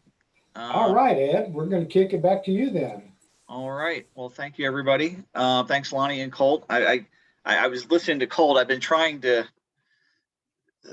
get into doing some of that stuff on my own. One day I just need to have Colt over here and just help me set it up. I was taking notes as I go. So Colt, and Lonnie both, I may still draw upon this to one day get into that podcasting world. So, and it's a good segue to what I want to talk about, because podcasting is definitely what we go into this new media and new ventures as to what journalism is and what it is not. And it's an exciting part. And one thing I tell my journalism students is, you know, in my days of being a journalist, it was, you know, you had to, because there was gatekeepers in that you had to have someone help get you out. If you wanted to do news or tell stories, then you had to be for a newspaper, or you had to work for a radio station, or you had to work for a TV station. And I've in different capacities, I've done all of those. But the beauty of it, and what Colt and Lonnie were talking about, is nowadays a lot of you all can do that on your own. This new media, what we call Convergence Journalism, backpack reporters, where you can get your message out in a multitude of ways. So ultimately, what I'm going to be talking about today, and let me go ahead and share my screen here. There we go. I'm talking about photography and photojournalism, but throughout this, my presentation, one thing I want to stress is, please don't think that everything I say here is related specifically to still photography. A lot of it is, but a lot of it also applies to videography, to taking videos and those sort of things. So we're going to talk about some concepts of photography and concepts of photojournalism, but absolutely aspects of this go towards videography as well. And so what I'm going to talk about here is a little bit of do's and don'ts of photojournalism, photography concepts, basically getting your boats for photography. And a lot of this also applies to videography at the same time. And also just, access. Where can a journalist go, a photojournalist go? And when I say that, it's not just someone with a still photography camera. This also applies to someone who may be doing a live podcast, someone who may be doing a live vlog, and it all applies to it. So I can't remember who came up with this. I think Dr. Dobson helped me get with this. Oh snap! But so I'll let you know these photos as we go, where they come from. So this is actually mine. I took this a few years ago in front of the Hotel Clovis, and I like this photograph because you can't take it anymore. That little street lamp is not there anymore. A couple of years ago, when they renovated Hotel Clovis and made it into housing, they tore up that street lamp. So I always like this photograph and where it comes from. So a little bit about me. I've been at Eastern since January of 2018. My background before that, I've worked in different capacities in print. I've worked in radio, and I've worked in television a little bit. And that's where I get to this convergence journalism and all different, in all the one thing all those jobs had in common is I told stories. I was a storyteller, and that's what a journalist is. And so we talk about multimedia and convergence journalism and photography, and it's part of the story. It's a tool to help you tell your story better. Our first goal in the journalism code of ethics is seek truth and report it. And there's a lot of truth in photography, and sometimes there can be a little deception in photography. But what I hope to do in this presentation is let you all know that how you can use visual images, be it still or video, to help tell your story. And that's ultimately our goal as journalists. So the number one rule that I will always stress, and I think maybe I'm covering up my rule there. There we go. And I'll tell a little war story here as we get with this, is to always have your camera. And I took my first photojournalism class back in 1991 at Auburn University. To a guy named Ed Williams, who was my instructor, I'm still friends with these days. Good things about social media. But he always said, always have a camera. If you want to be a news photographer, you always have to have a camera. And that was back in the day we could sign them out. But I was a poor college student. I didn't have money to buy my own. But one thing that makes that really easier to this day is nowadays everyone always has their camera with them. So here's a story on this photograph that I took while I was working for a news radio station. I was working for a news radio station. I did the morning show. I had to be on air at, we went on air at 6 a.m. So I had to be there by 5:15 to load in the weather, the weather reports and all that sort of thing. So it means and I lived 30 minutes from the station. So I was always on the road early in the morning. And I was driving to work, and I got a call from a friend of mine who was working as a producer for a local television station. And he said, "Ed, did you hear about an explosion in Newton County?" And I said, "I didn't." He said, "Yeah, there was some sort of an explosion out in Newton County. That's all I know." And so I had a couple contacts, and I called my contact with the Newton County firefighters, and I said, "Hey, I hear there was an explosion." He said, "Yeah, house blew up out in Newton County, and let me know about where it was." So I called my boss, my news director, who usually she and I were on the show together. And I said, "Hey, I got a house that exploded. Do you want me to come do the show with you or go cover the house?" And she said, "Go cover the house and we'll go live with it." So I didn't have my camera with me, but at least I had a phone. So there's the number one rule is where I'm getting at is the easiest rule as a photographer is you have phones with you. And we see it in news today. How many news stories are now? I mean, the George Floyd, that was someone with a phone. Everybody has a camera now. But the trick is also, it's not just to have a camera, but how you can use it to tell your story a little better. And we'll get into photo composition elements in a little bit. So basically, long story short, I went past my radio station, went out into the general area of where I knew this rural area was, and I looked for lights. And it was, as you can see, the sun's coming up as I took this, but I saw a fire engine with lights on. I followed it, and it took me right to it. And we'll talk a little bit about where you can and can't go. I found the commander on scene. I introduced myself. He knew who I was, listened to the show, and basically took this photo. So this is a photo that went out, and this went out on this. I took it for our station, just with my, not this side, but I took this picture with an iPhone, and it went on this. It went on across the state wire on the print service, and I didn't have my. I owned a DSLR. I just didn't have it in my car that morning. Maybe I should have. But the long story short of it is always be ready in photojournalism to take a picture.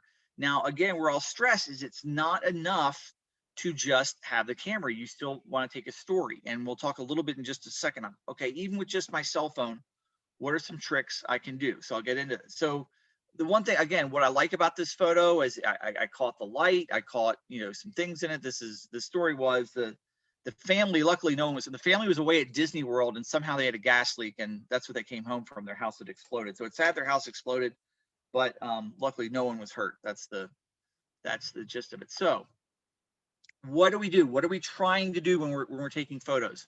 Well, it's called composition. Composition is what makes our photos look well. And I say composition in a nutshell, and I have some nutshells. And basically, there's actually, why this is a nice photograph is there's actually some photo elements in these pictures of nutshells. All right. First of which is what we call rule of thirds. And let me move myself down here a little bit so everybody, there we go. That's better. So what is rule of thirds? Rule of thirds is the number one, it's the easiest thing to try and take up. Now, in the old days, when you used to have video cameras and cameras, they used to put in the viewfinder right in the middle.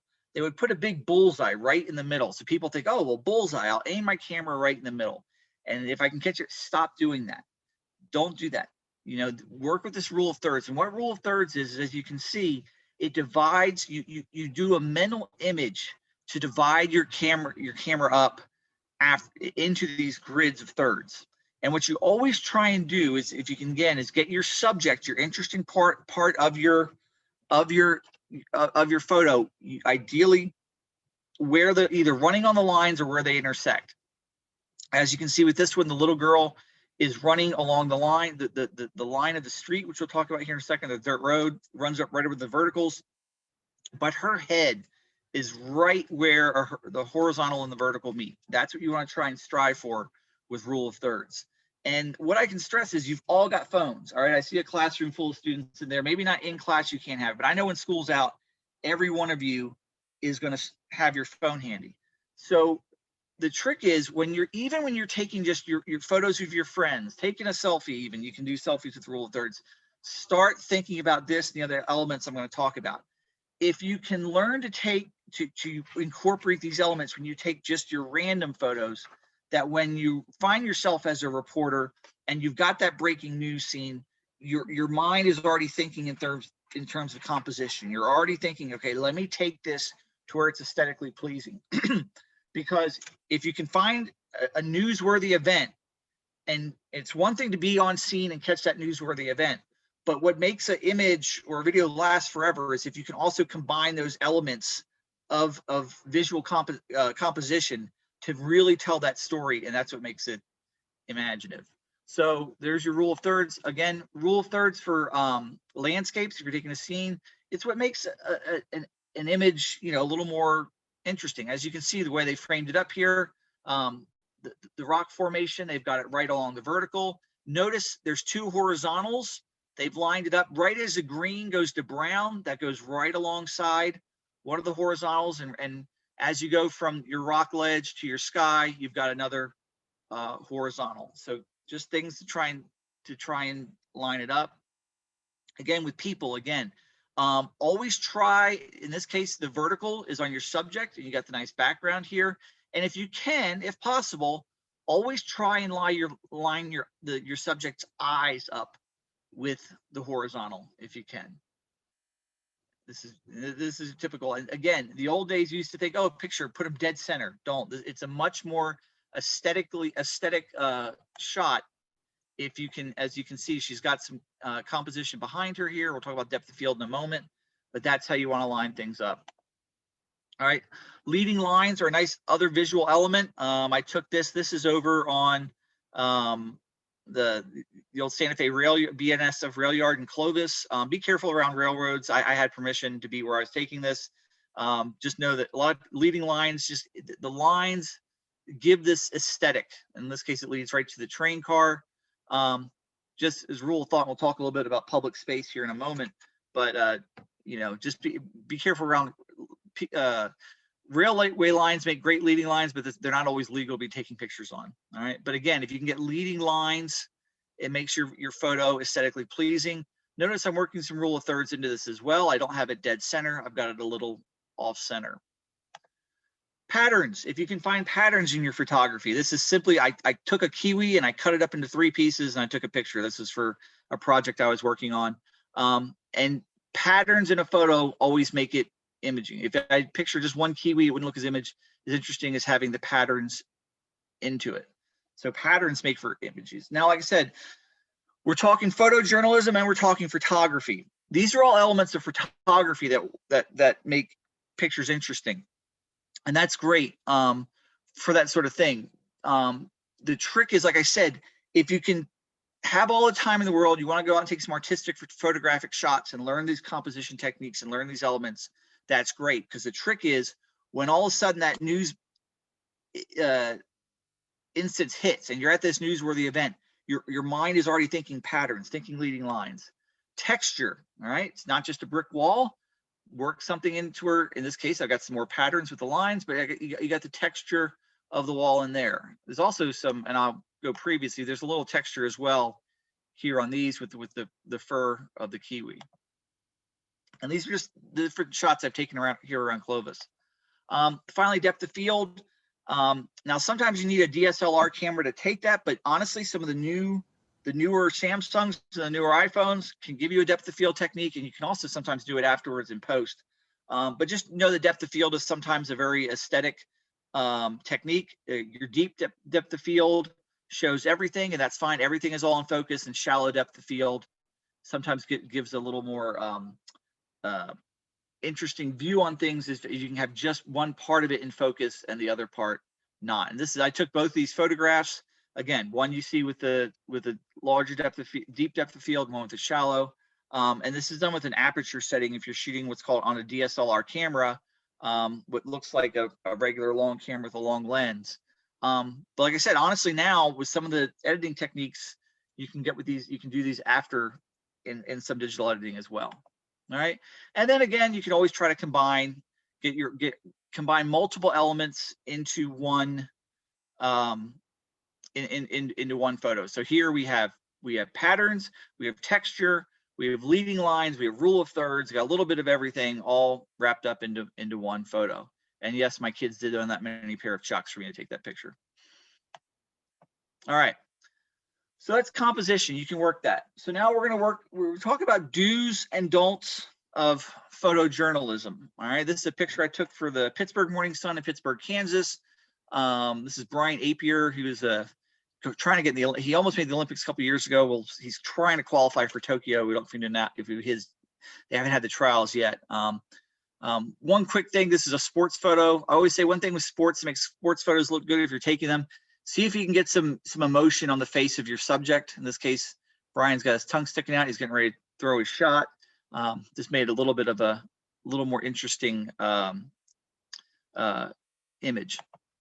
Okay, most important as a photojournalist, do know where you can shoot.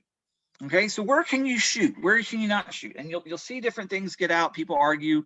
The common thing I'll see sometimes in shots and pictures and the press, people say, I don't give you consent to take my photograph. And this has been a kind of a hot topic sometimes lately. There was a student protest at Northwestern University. The student paper went out to cover it, and the students were like, well, we're having a public protest, but we don't give you consent to take our picture. Well, it kind of doesn't work that way. So just know as a journalist, if someone's holding a public, if someone's at a political rally, if someone is at a public event, and it's on public space and it's open to the public, that is, you can shoot them. Now, some political events, if they're held inside a building, we'll talk about public space is not always public property, but parades, street protests, things like that, that's public space. You can take picture there. All right. Public property, city council meetings, things like that. They may be allowed to tell you as a journalist, well, as a photographer, we're going to ask that you stand here. They can do that, but they can't, if it's a public meeting, a city council meeting, a school board meeting, I can't really tell you not to take pictures. The caveat to that is courtrooms. Ultimately, a courtroom is the jurisdiction of the judge. What I'd say is if you want to photograph inside a courtroom, don't ever show up unannounced. We'll talk about that in a moment as far as identify yourself and how to do that. Location point, this story here is where I ran into this scenario a little bit. I was, once again, this is when I was actually working for the news radio station. I was finishing up our show and I got a call that at the Motel 6, which is literally around the corner and across the street from our radio station, the SWAT team was set up at the Motel 6. So I went out and I was taking the pictures. I was doing some live stand-ups, live Facebook Live events, capturing it, because basically what happened was this gentleman who you see years later when they finally arrested him, he had a warrant. They went to serve the warrant at the hotel. He slammed the door on the cops and barricaded himself in, called the SWAT team. Turned out he had gone up into the ceiling of the hotel, into the ceiling tiles. The cops released a canine unit with a dog in there. At some point, everybody fell through the roof and they arrested him. So here's where I couldn't go. These pictures, these first I was taken on the sidewalk here. Now, as far as, we'll talk about interference here in a little bit.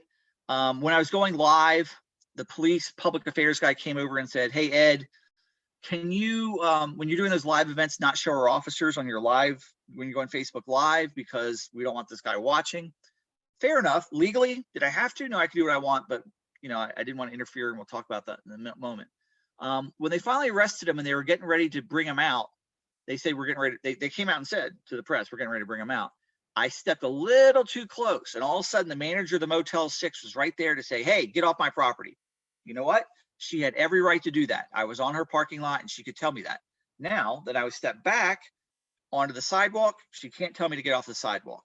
So it's as little as that. And what I'll say is places like shopping malls, big shopping centers, those are public spaces, but they're not public property. So you can't necessarily walk into Walmart and just start taking a picture because you think it's newsworthy. And people say, well, I'm in public. Well, it's a public space, but it is private property. So just be aware where you can and can't shoot.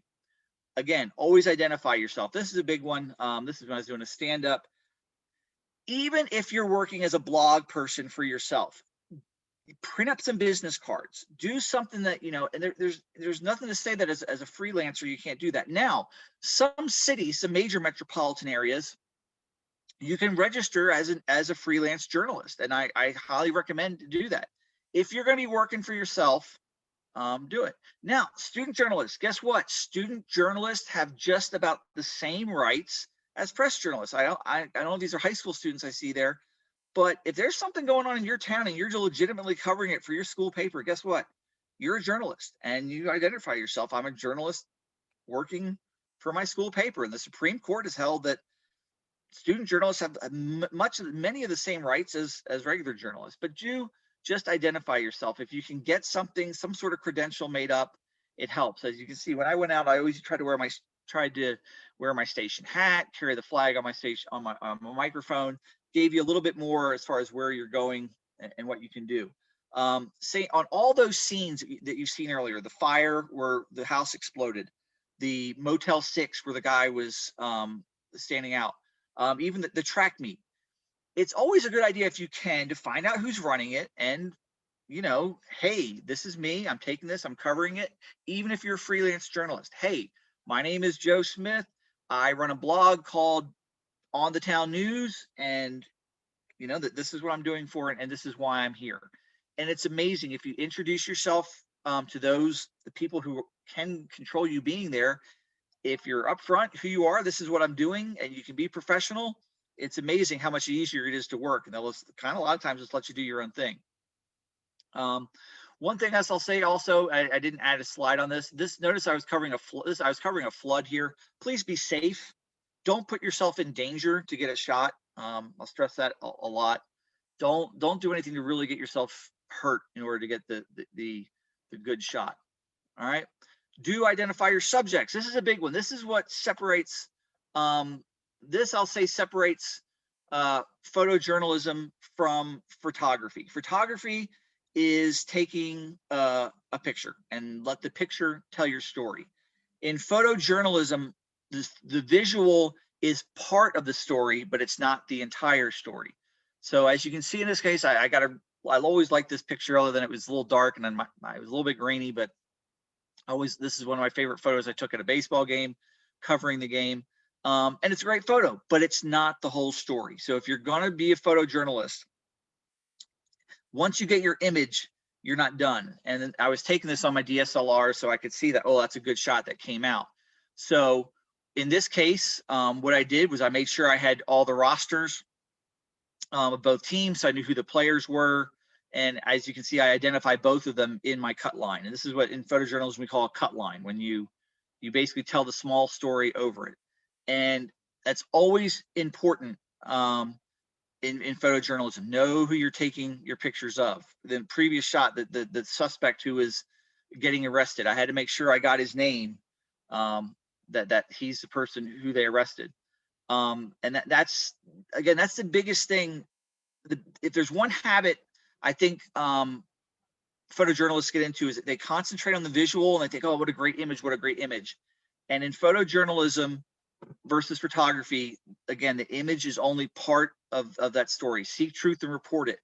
It's just as important to know who they are, what the context is. So this is simple.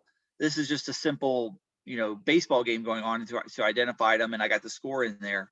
But it's also very important to just, whoever you're taking a picture of, get those photos. Now I'll say, we talked back earlier about things like public events. If you're covering a parade and you get a picture of some people at the parade, try and see if you can get up and go talk to them. Hey, I'm so-and-so, I'm working the paper. Can I get your name? You were in a good photo. Now they may say, again, this is where you get you don't have my permission.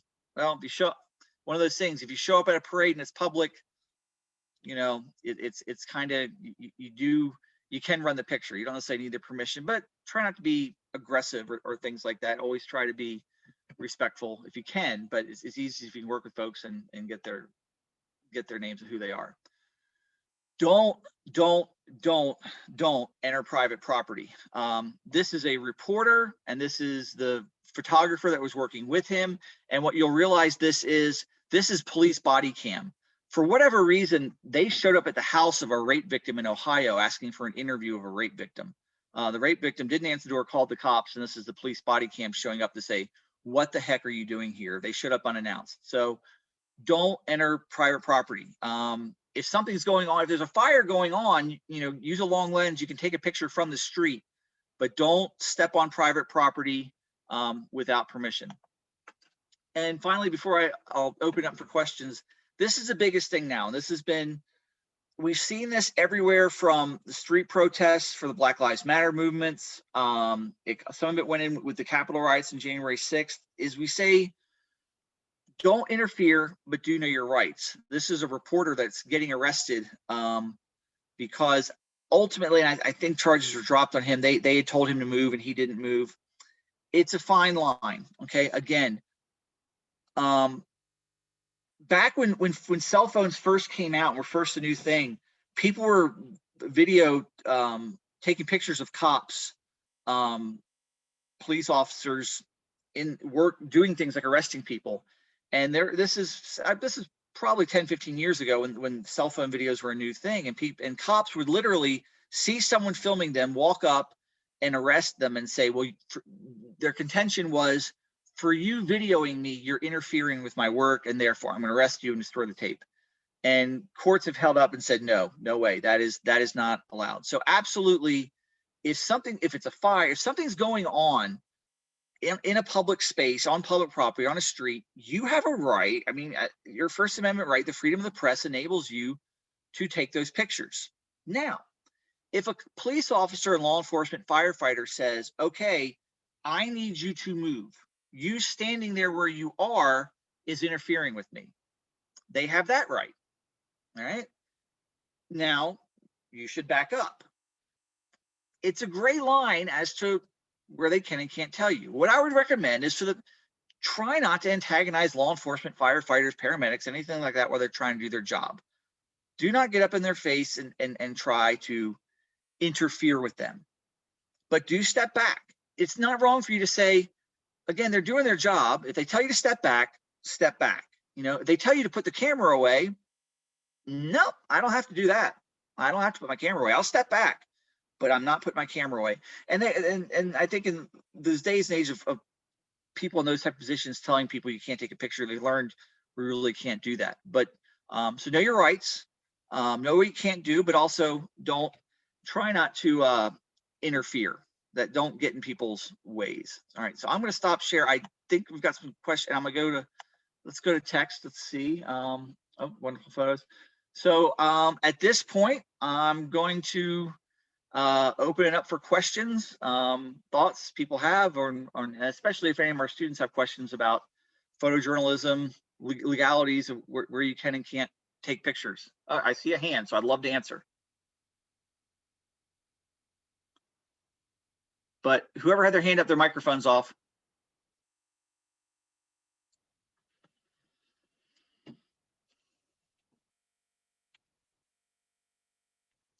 Thank you.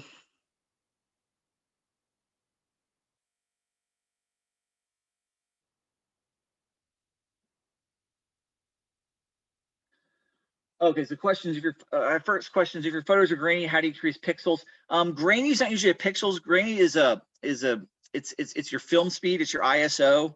There are some Photoshop elements do have some degrain tools. So that's where you go. The trick is don't push your ISO too high to avoid. Usually you want to, ISO is your film speed, and you tend to want to push that up when you're under low light. But if you push it up too much, you'll get the grain. So it's just a matter of finding that right balance. But there are some after editing techs that can help you reduce those pixels.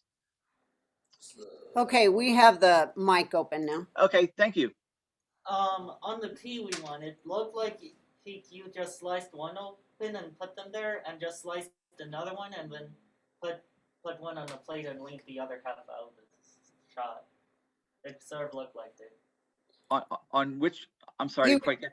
He was just observing that on the Kiwi one, you didn't use 2 full Kiwis, you used 1.5. Yeah. That was just trying to. I had it. It was a project where I was working on. I was doing some what we call macro work. We're getting stuff really up close. The cards were part of that too. Right, and it's rather just one Kiwi.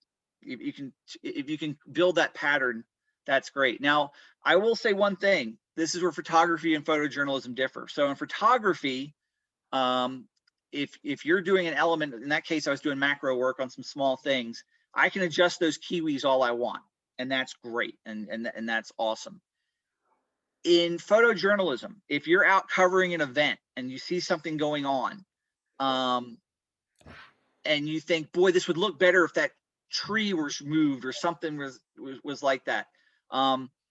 You cannot manipulate, ethically, you should not manipulate your environment in photojournalism to get a better picture, okay? So there's one thing I want to stress for the difference between photojournalism and photography. If you're out taking your friends, seeing your photos, you've got a nice camera and you're gonna take some pictures, and it's just they're seeing your photo, you can manipulate the environment all you want. You can cut your Kiwi up into 2, 3, as many pieces as you want. If you're covering a news event, you cannot manipulate the environment to make it look better. So if there's a Kiwi there next to whatever the event on, you can't cut the Kiwi up in photojournalism. You can cut the Kiwi up in art photography, if that makes any sense. Okay, let someone else ask a question. No.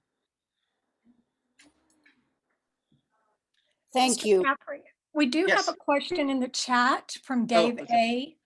This is a devil's advocate question. How would you respond if the officer instructs you to move to a place where you can't get the picture? What would you do? That's what some people will try to do.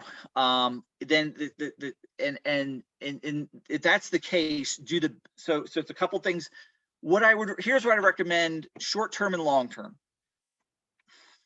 Short term, I mean, here's the thing. If I worked for a radio station where I worked for, we had an in-house attorney. So I knew that if for some reason I ever got arrested and I knew I was in the right, ultimately I knew, I mean, I didn't want to go to jail, but I knew what I could and couldn't do. and ultimately I had representation. If you're a freelance journalist and you have to pay for your own lawyer, then you have to be really careful, unless you're gonna try and get an advocacy group to come bail you out. But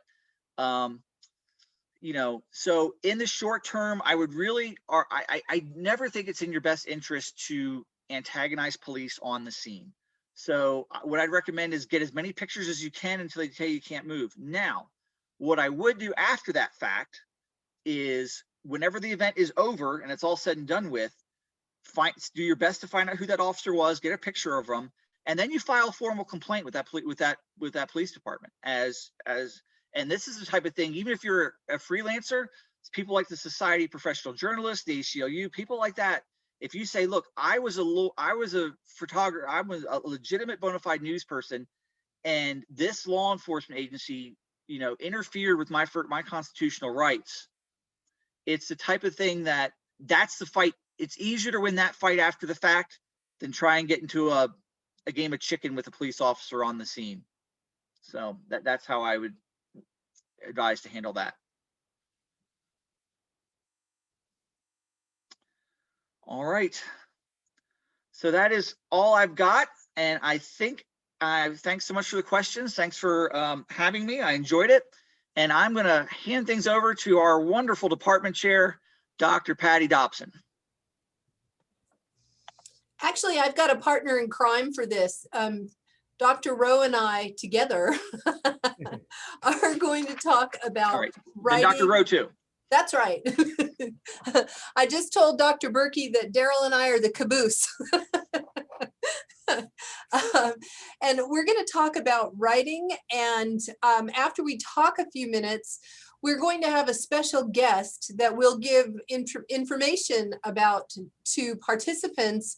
And then we're going to let them practice their interview skills and do some lead writing, and we'll see who comes up with the best lead. There are no prizes for this, but you'll get a rousing round of applause and bragging rights. How about that?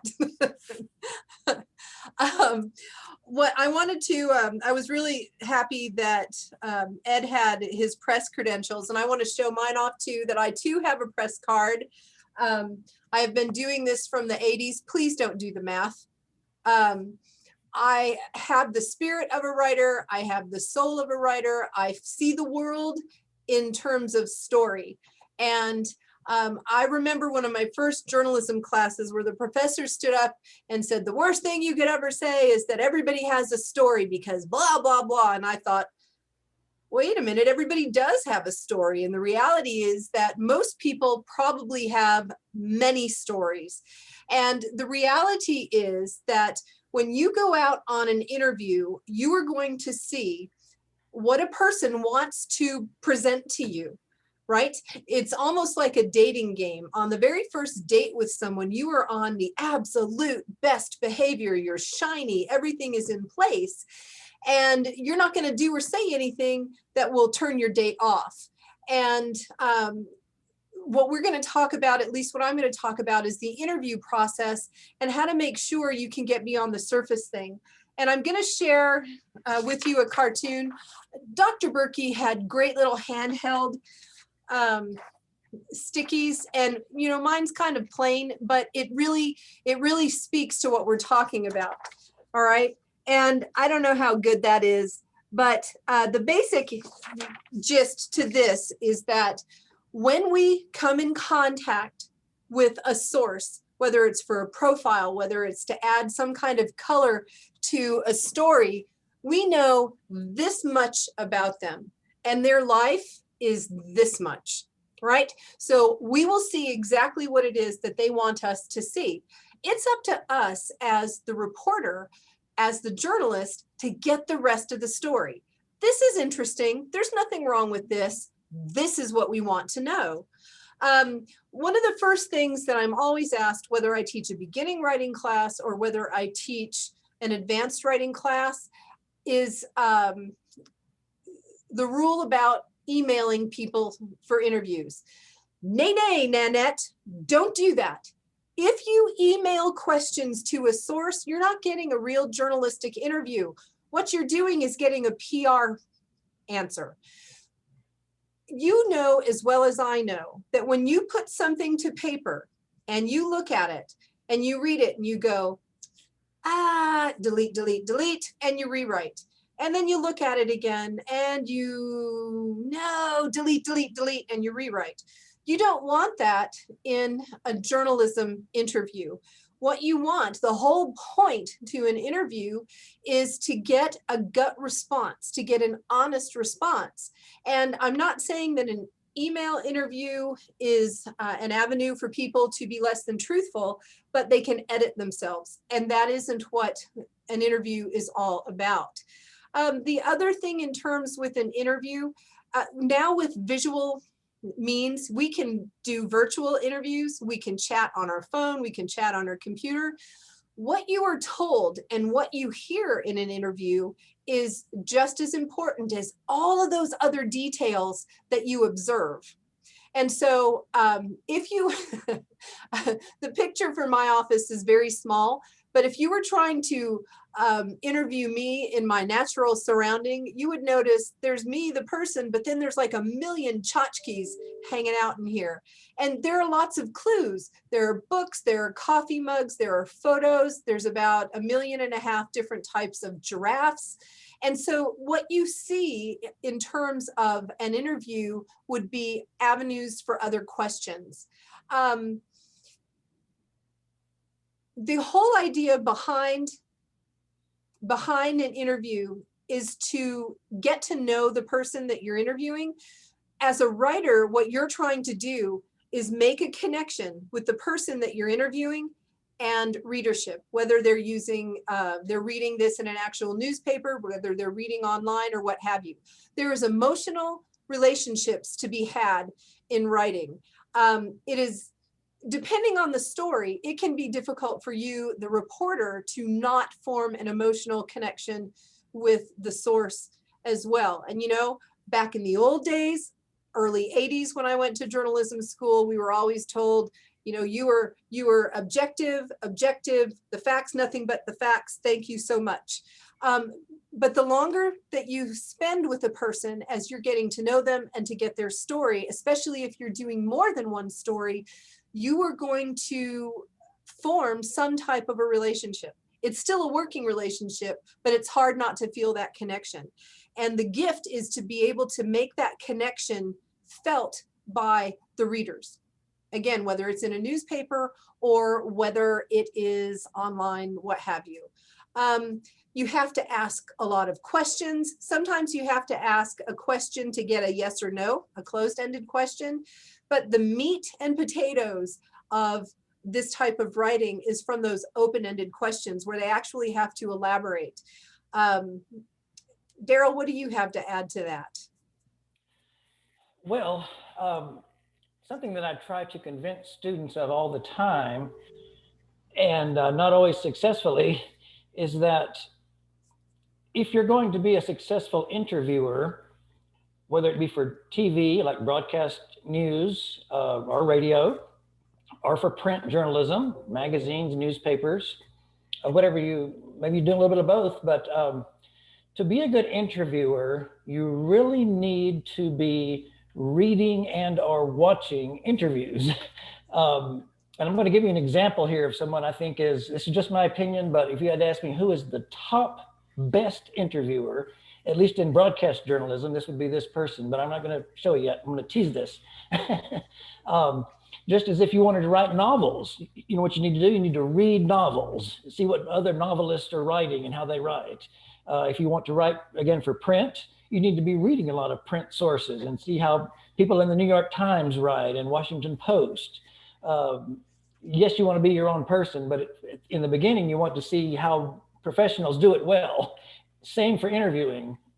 And you can get like Rolling Stone magazine and see interviews they do in there. You can go to Time magazine. You can go online to ESPN and see interviews. It's good if you can hear the questions and see the responses, and then how the interviewer responds to the response. Did it throw him off? Did he pursue it further? And how well they listen to the answer. Don't be so rushing through it that you, I didn't even hear what your answer was. I'm on to my next question. This person I'm going to show you, I think, is the best broadcast interviewer, maybe ever, certainly right now. It's my opinion, yes. But if you have the opportunity to watch this person, and she is often on public broadcasting, where I think just in general, the interviews are better, and public broadcasting on any number of shows that they have. In a sideways, I'm promoting our KENW here. But if you listen to those interviews or read them, you'll, wow, that was some good questions. And what I did with the answer was also good. So this person is, let me share my screen. This dun-da-dun, drum roll, please. This person's name is Christian Amanpour, who I think is the best broadcast interviewer that perhaps has ever been. Dan Rathers aside, and Walter Cronkite's and everybody else. There's a lot of good ones out there, yes, of course. I would suggest you strongly that you subscribe to her, can you see this on my screen, her YouTube page? And you can see lots of good interviews that she has done. In about 30 years, you'll get to be as good as she is if you work really. No, but I mean, it does take time, right? If you're, you decide, you know what, I'm going to start working out and I'm going to look like The Rock. I'm going to get bodybuilding and I'm going to get stronger. Well, good. That's a good start. And several years from now, you'll be even closer to that, you know, but by next week, no, it's not going to happen. But you'll want to start working a little at a time. And I think this is where you begin that journey, by watching how she handles her interview. She's very prepared. She asks good follow-up questions, but you can see her listening with an intensity that I mean, people don't listen well these days, not even interviewers.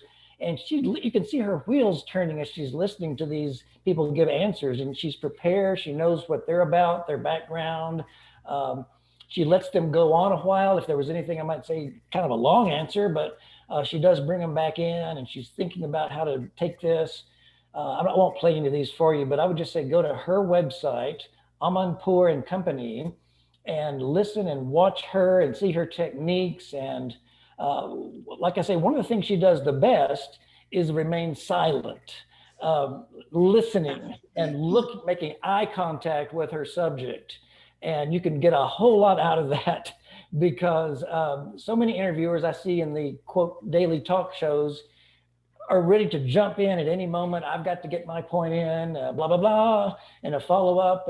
But she does it so well. So I would just take you out of that. I'm gonna stop sharing that. So, but I think she's the best at what she does. She's been around a long time. She's got a lot of experience, and you know, you develop that again by working and getting your practice in every day. But what will shortcut that process, if you want to get better pretty quickly, is to watch and read and listen to good interviews, the questions they ask, how they handle themselves.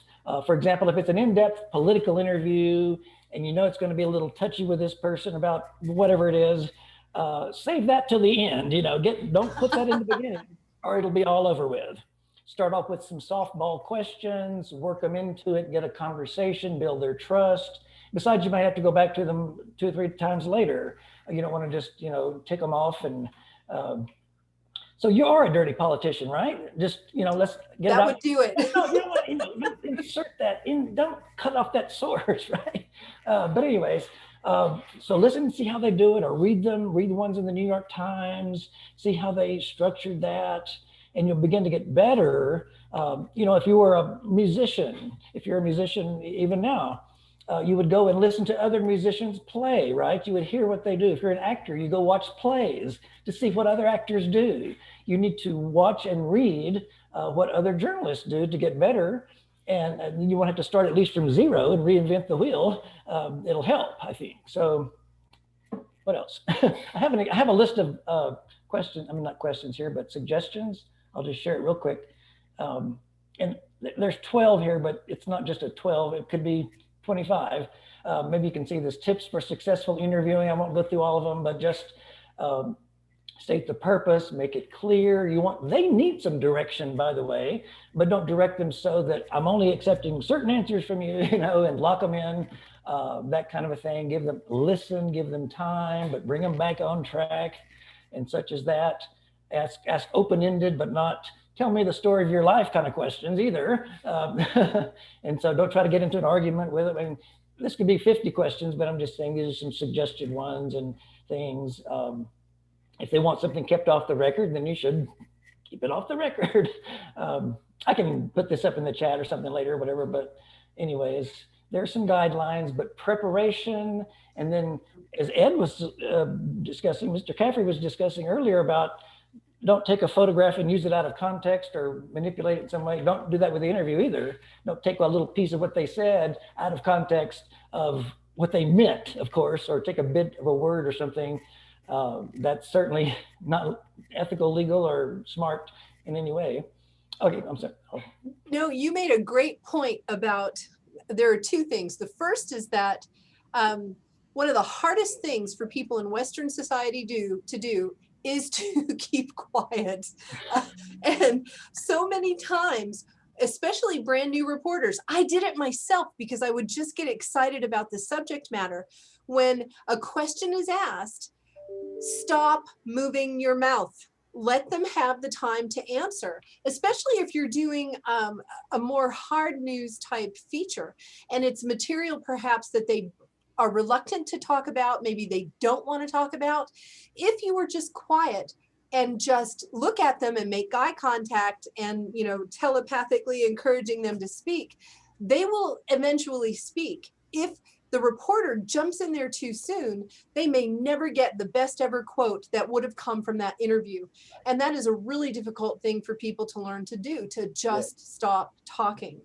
And the other about manipulating or not manipulating a photo, you know, down and dirty, a journalist's first obligation is to the truth, whatever that is. It's not my truth, it's whatever the truth is at that moment in time. And we're supposed to gather information on all sides of an issue, package it up, and present it for the general public to read, to take in, and then form their own decisions. And that the point about not instigating arguments or something like that is so true, because especially in a small area, a small location, you're going to go back to these sources multiple times, and you don't want to do anything where they will not trust you, or where you are going to burn a bridge, or they see you coming and slam the door. So we have to be really careful about that. And they'll tell their friends too. Hey, when that guy comes around, you know, yeah. That's right.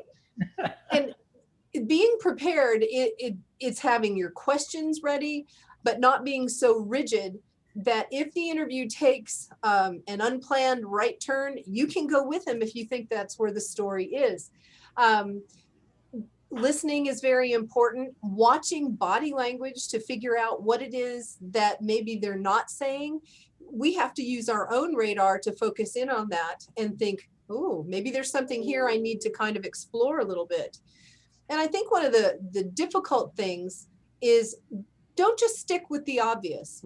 Our interview subject in a little bit, momentarily, will give some information. And there are things that by virtue of his position, everybody knows, or everybody's going to know, or they're going to assume. A good feature goes beyond that, so that we walk away from reading that feeling as if we know this person. Maybe we even feel like we're friends with a person because of the information that was shared. Right? And I have seen reporters, don't do this, who, if a quote isn't juicy enough, they will zhuzh it up. You can't do that. You can't do that. If someone says something that is so inflammatory or so profound or so thought-provoking that it needs to be a direct quote, then it's a direct quote. But we, as reporters, as writers, do not have the wherewithal to put our own twist on the words of someone else. It's not our story.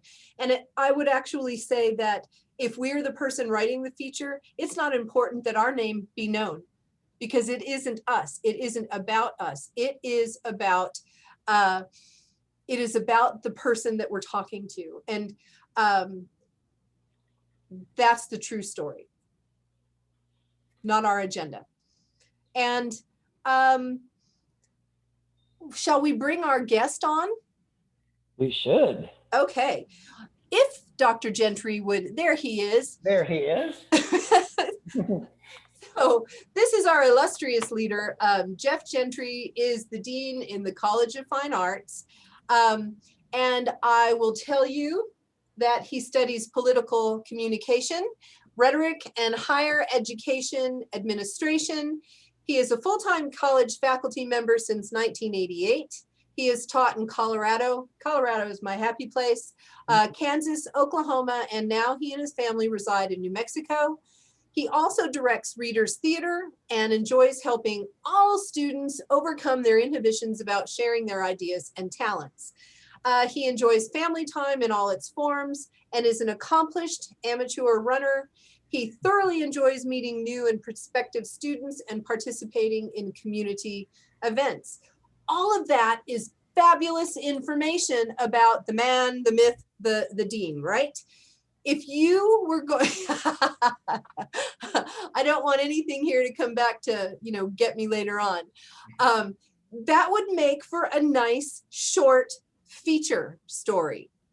But let's open up the questions to get to know the real Jeff Gentry. If you were assigned to do a feature story on the brand new dean of an institution, what is important for people to know? Who wants to start the questions?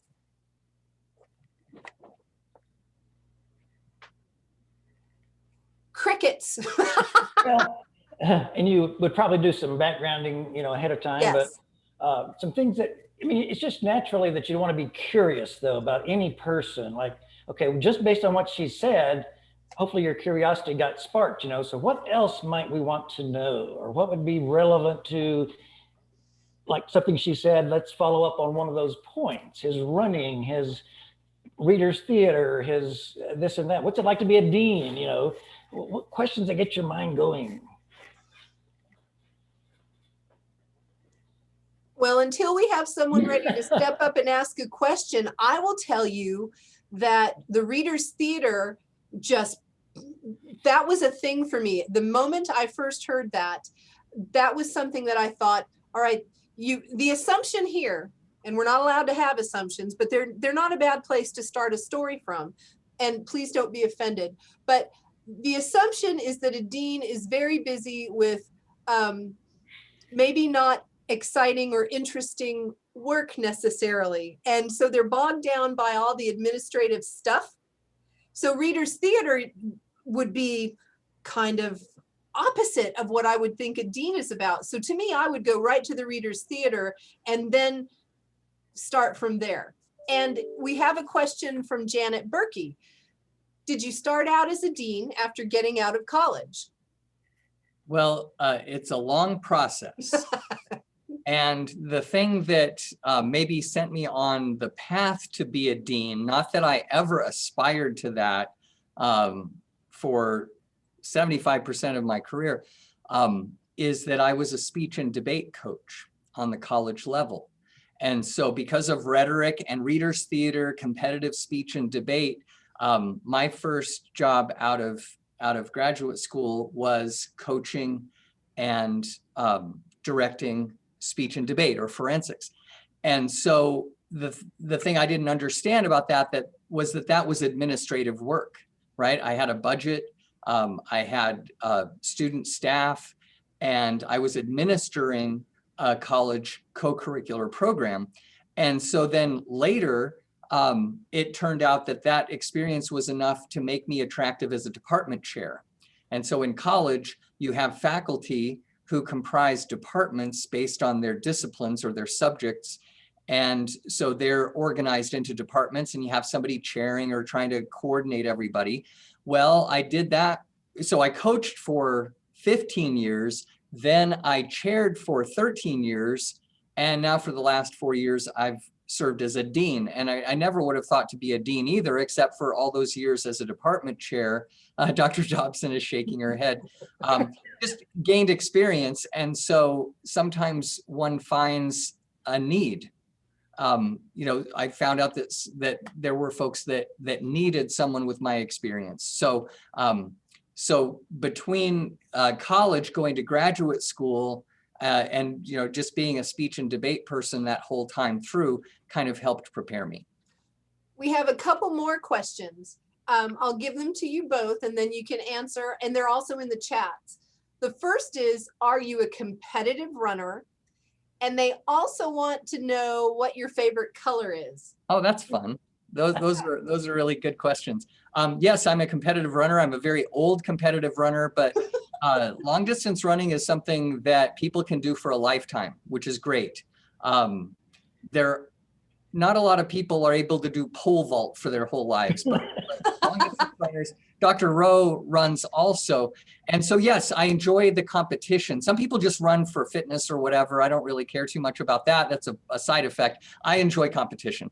So yes, just on Saturday, I was in Lubbock, Texas, running a 15K race, which is a little over 9 miles. I came in third, so I did okay. But yes, running is a lot of fun. And color, my favorite color is orange. Let's see, I don't know if you can see all of my Denver Broncos stuff, but yes, I'm an orange supporter. And I want to point out, I don't know, this is in Sean's classroom.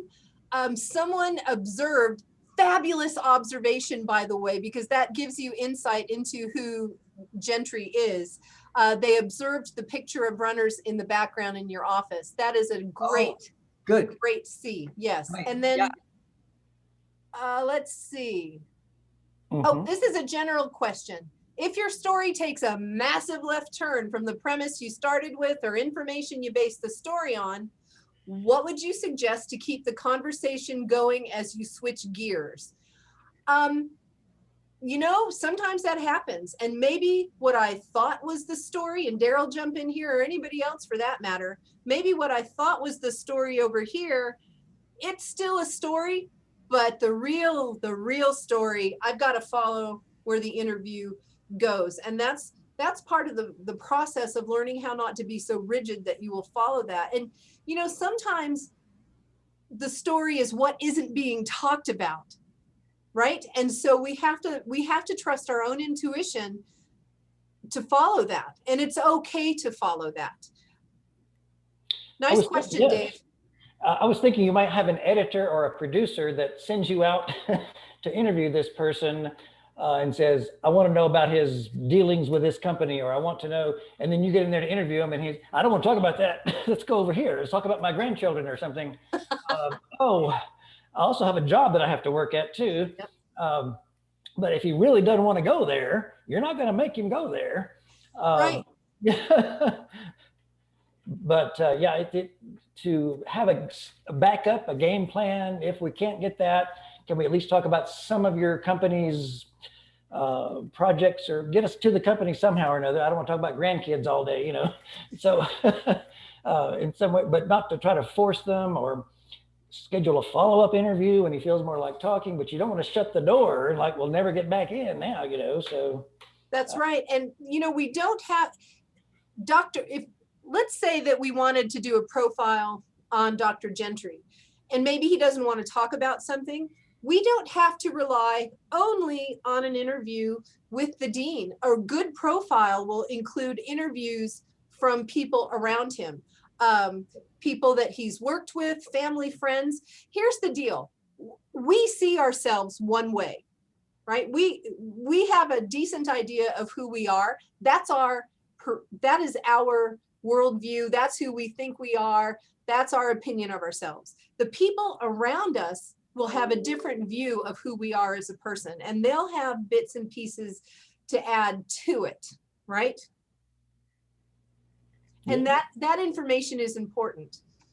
I remember I didn't know the dean very long, but I got a text message from him when we did a walk, a color run, which is fabulous if you've ever done one. And by the way, if you ever see me running, run faster. Mm-hmm. I don't run.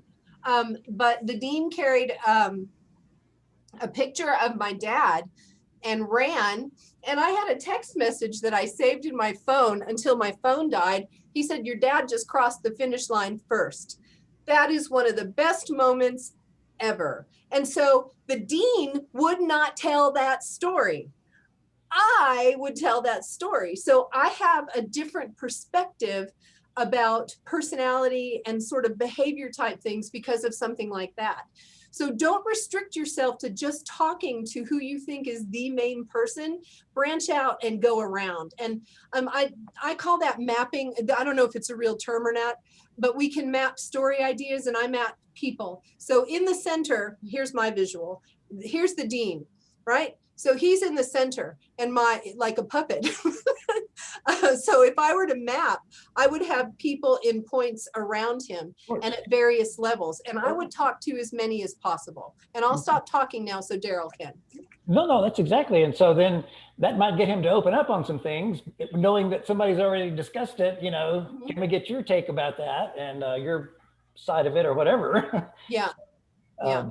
He can still say no comment, but at least he knows we're getting something somewhere, and give him a chance. And that's right. We're almost out of time. Does anybody want to try to put together a lead real quick that would make us want to read more about the dean? No pressure.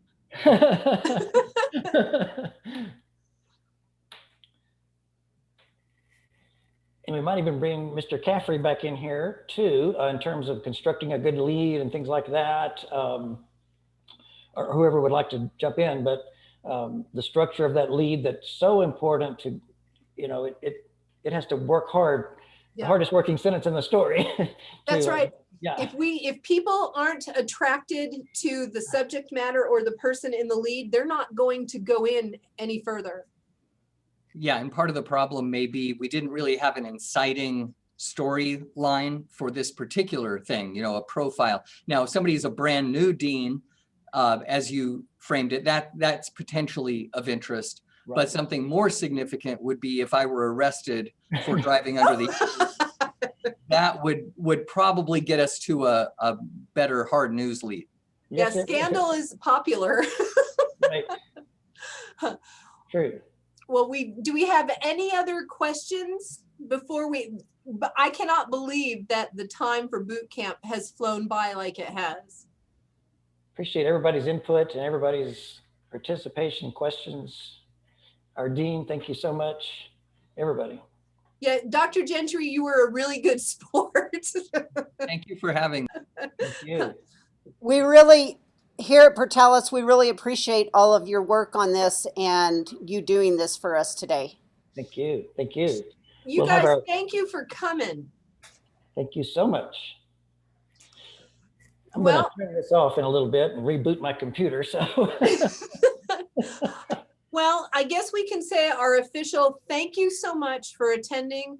Our plan is to do this every semester. And right now we're planning on opening in the fall. And how much fun would this be when we can do it back face to face? And we're looking forward to that. Boy, are we looking forward to that. Yes. Very much, very much. All right. If anybody has any questions, contact Daryl or I. We'd be happy to talk to you, as would any of the faculty. And we'll do this again real soon. Thank you. Thank you. Bye, everyone. 3 o'clock. That's right, 3 o'clock. We're just going to leave ours. It's the same link, right? No, it's a different link. I'm sorry. It's a different Zoom link. Okay. Maybe I'll do it. It's a different link, yes. Okay, I will get the other link then. Thank you. Thank you, Sean. Thank you. Thank you. Bye-bye. Bye-bye.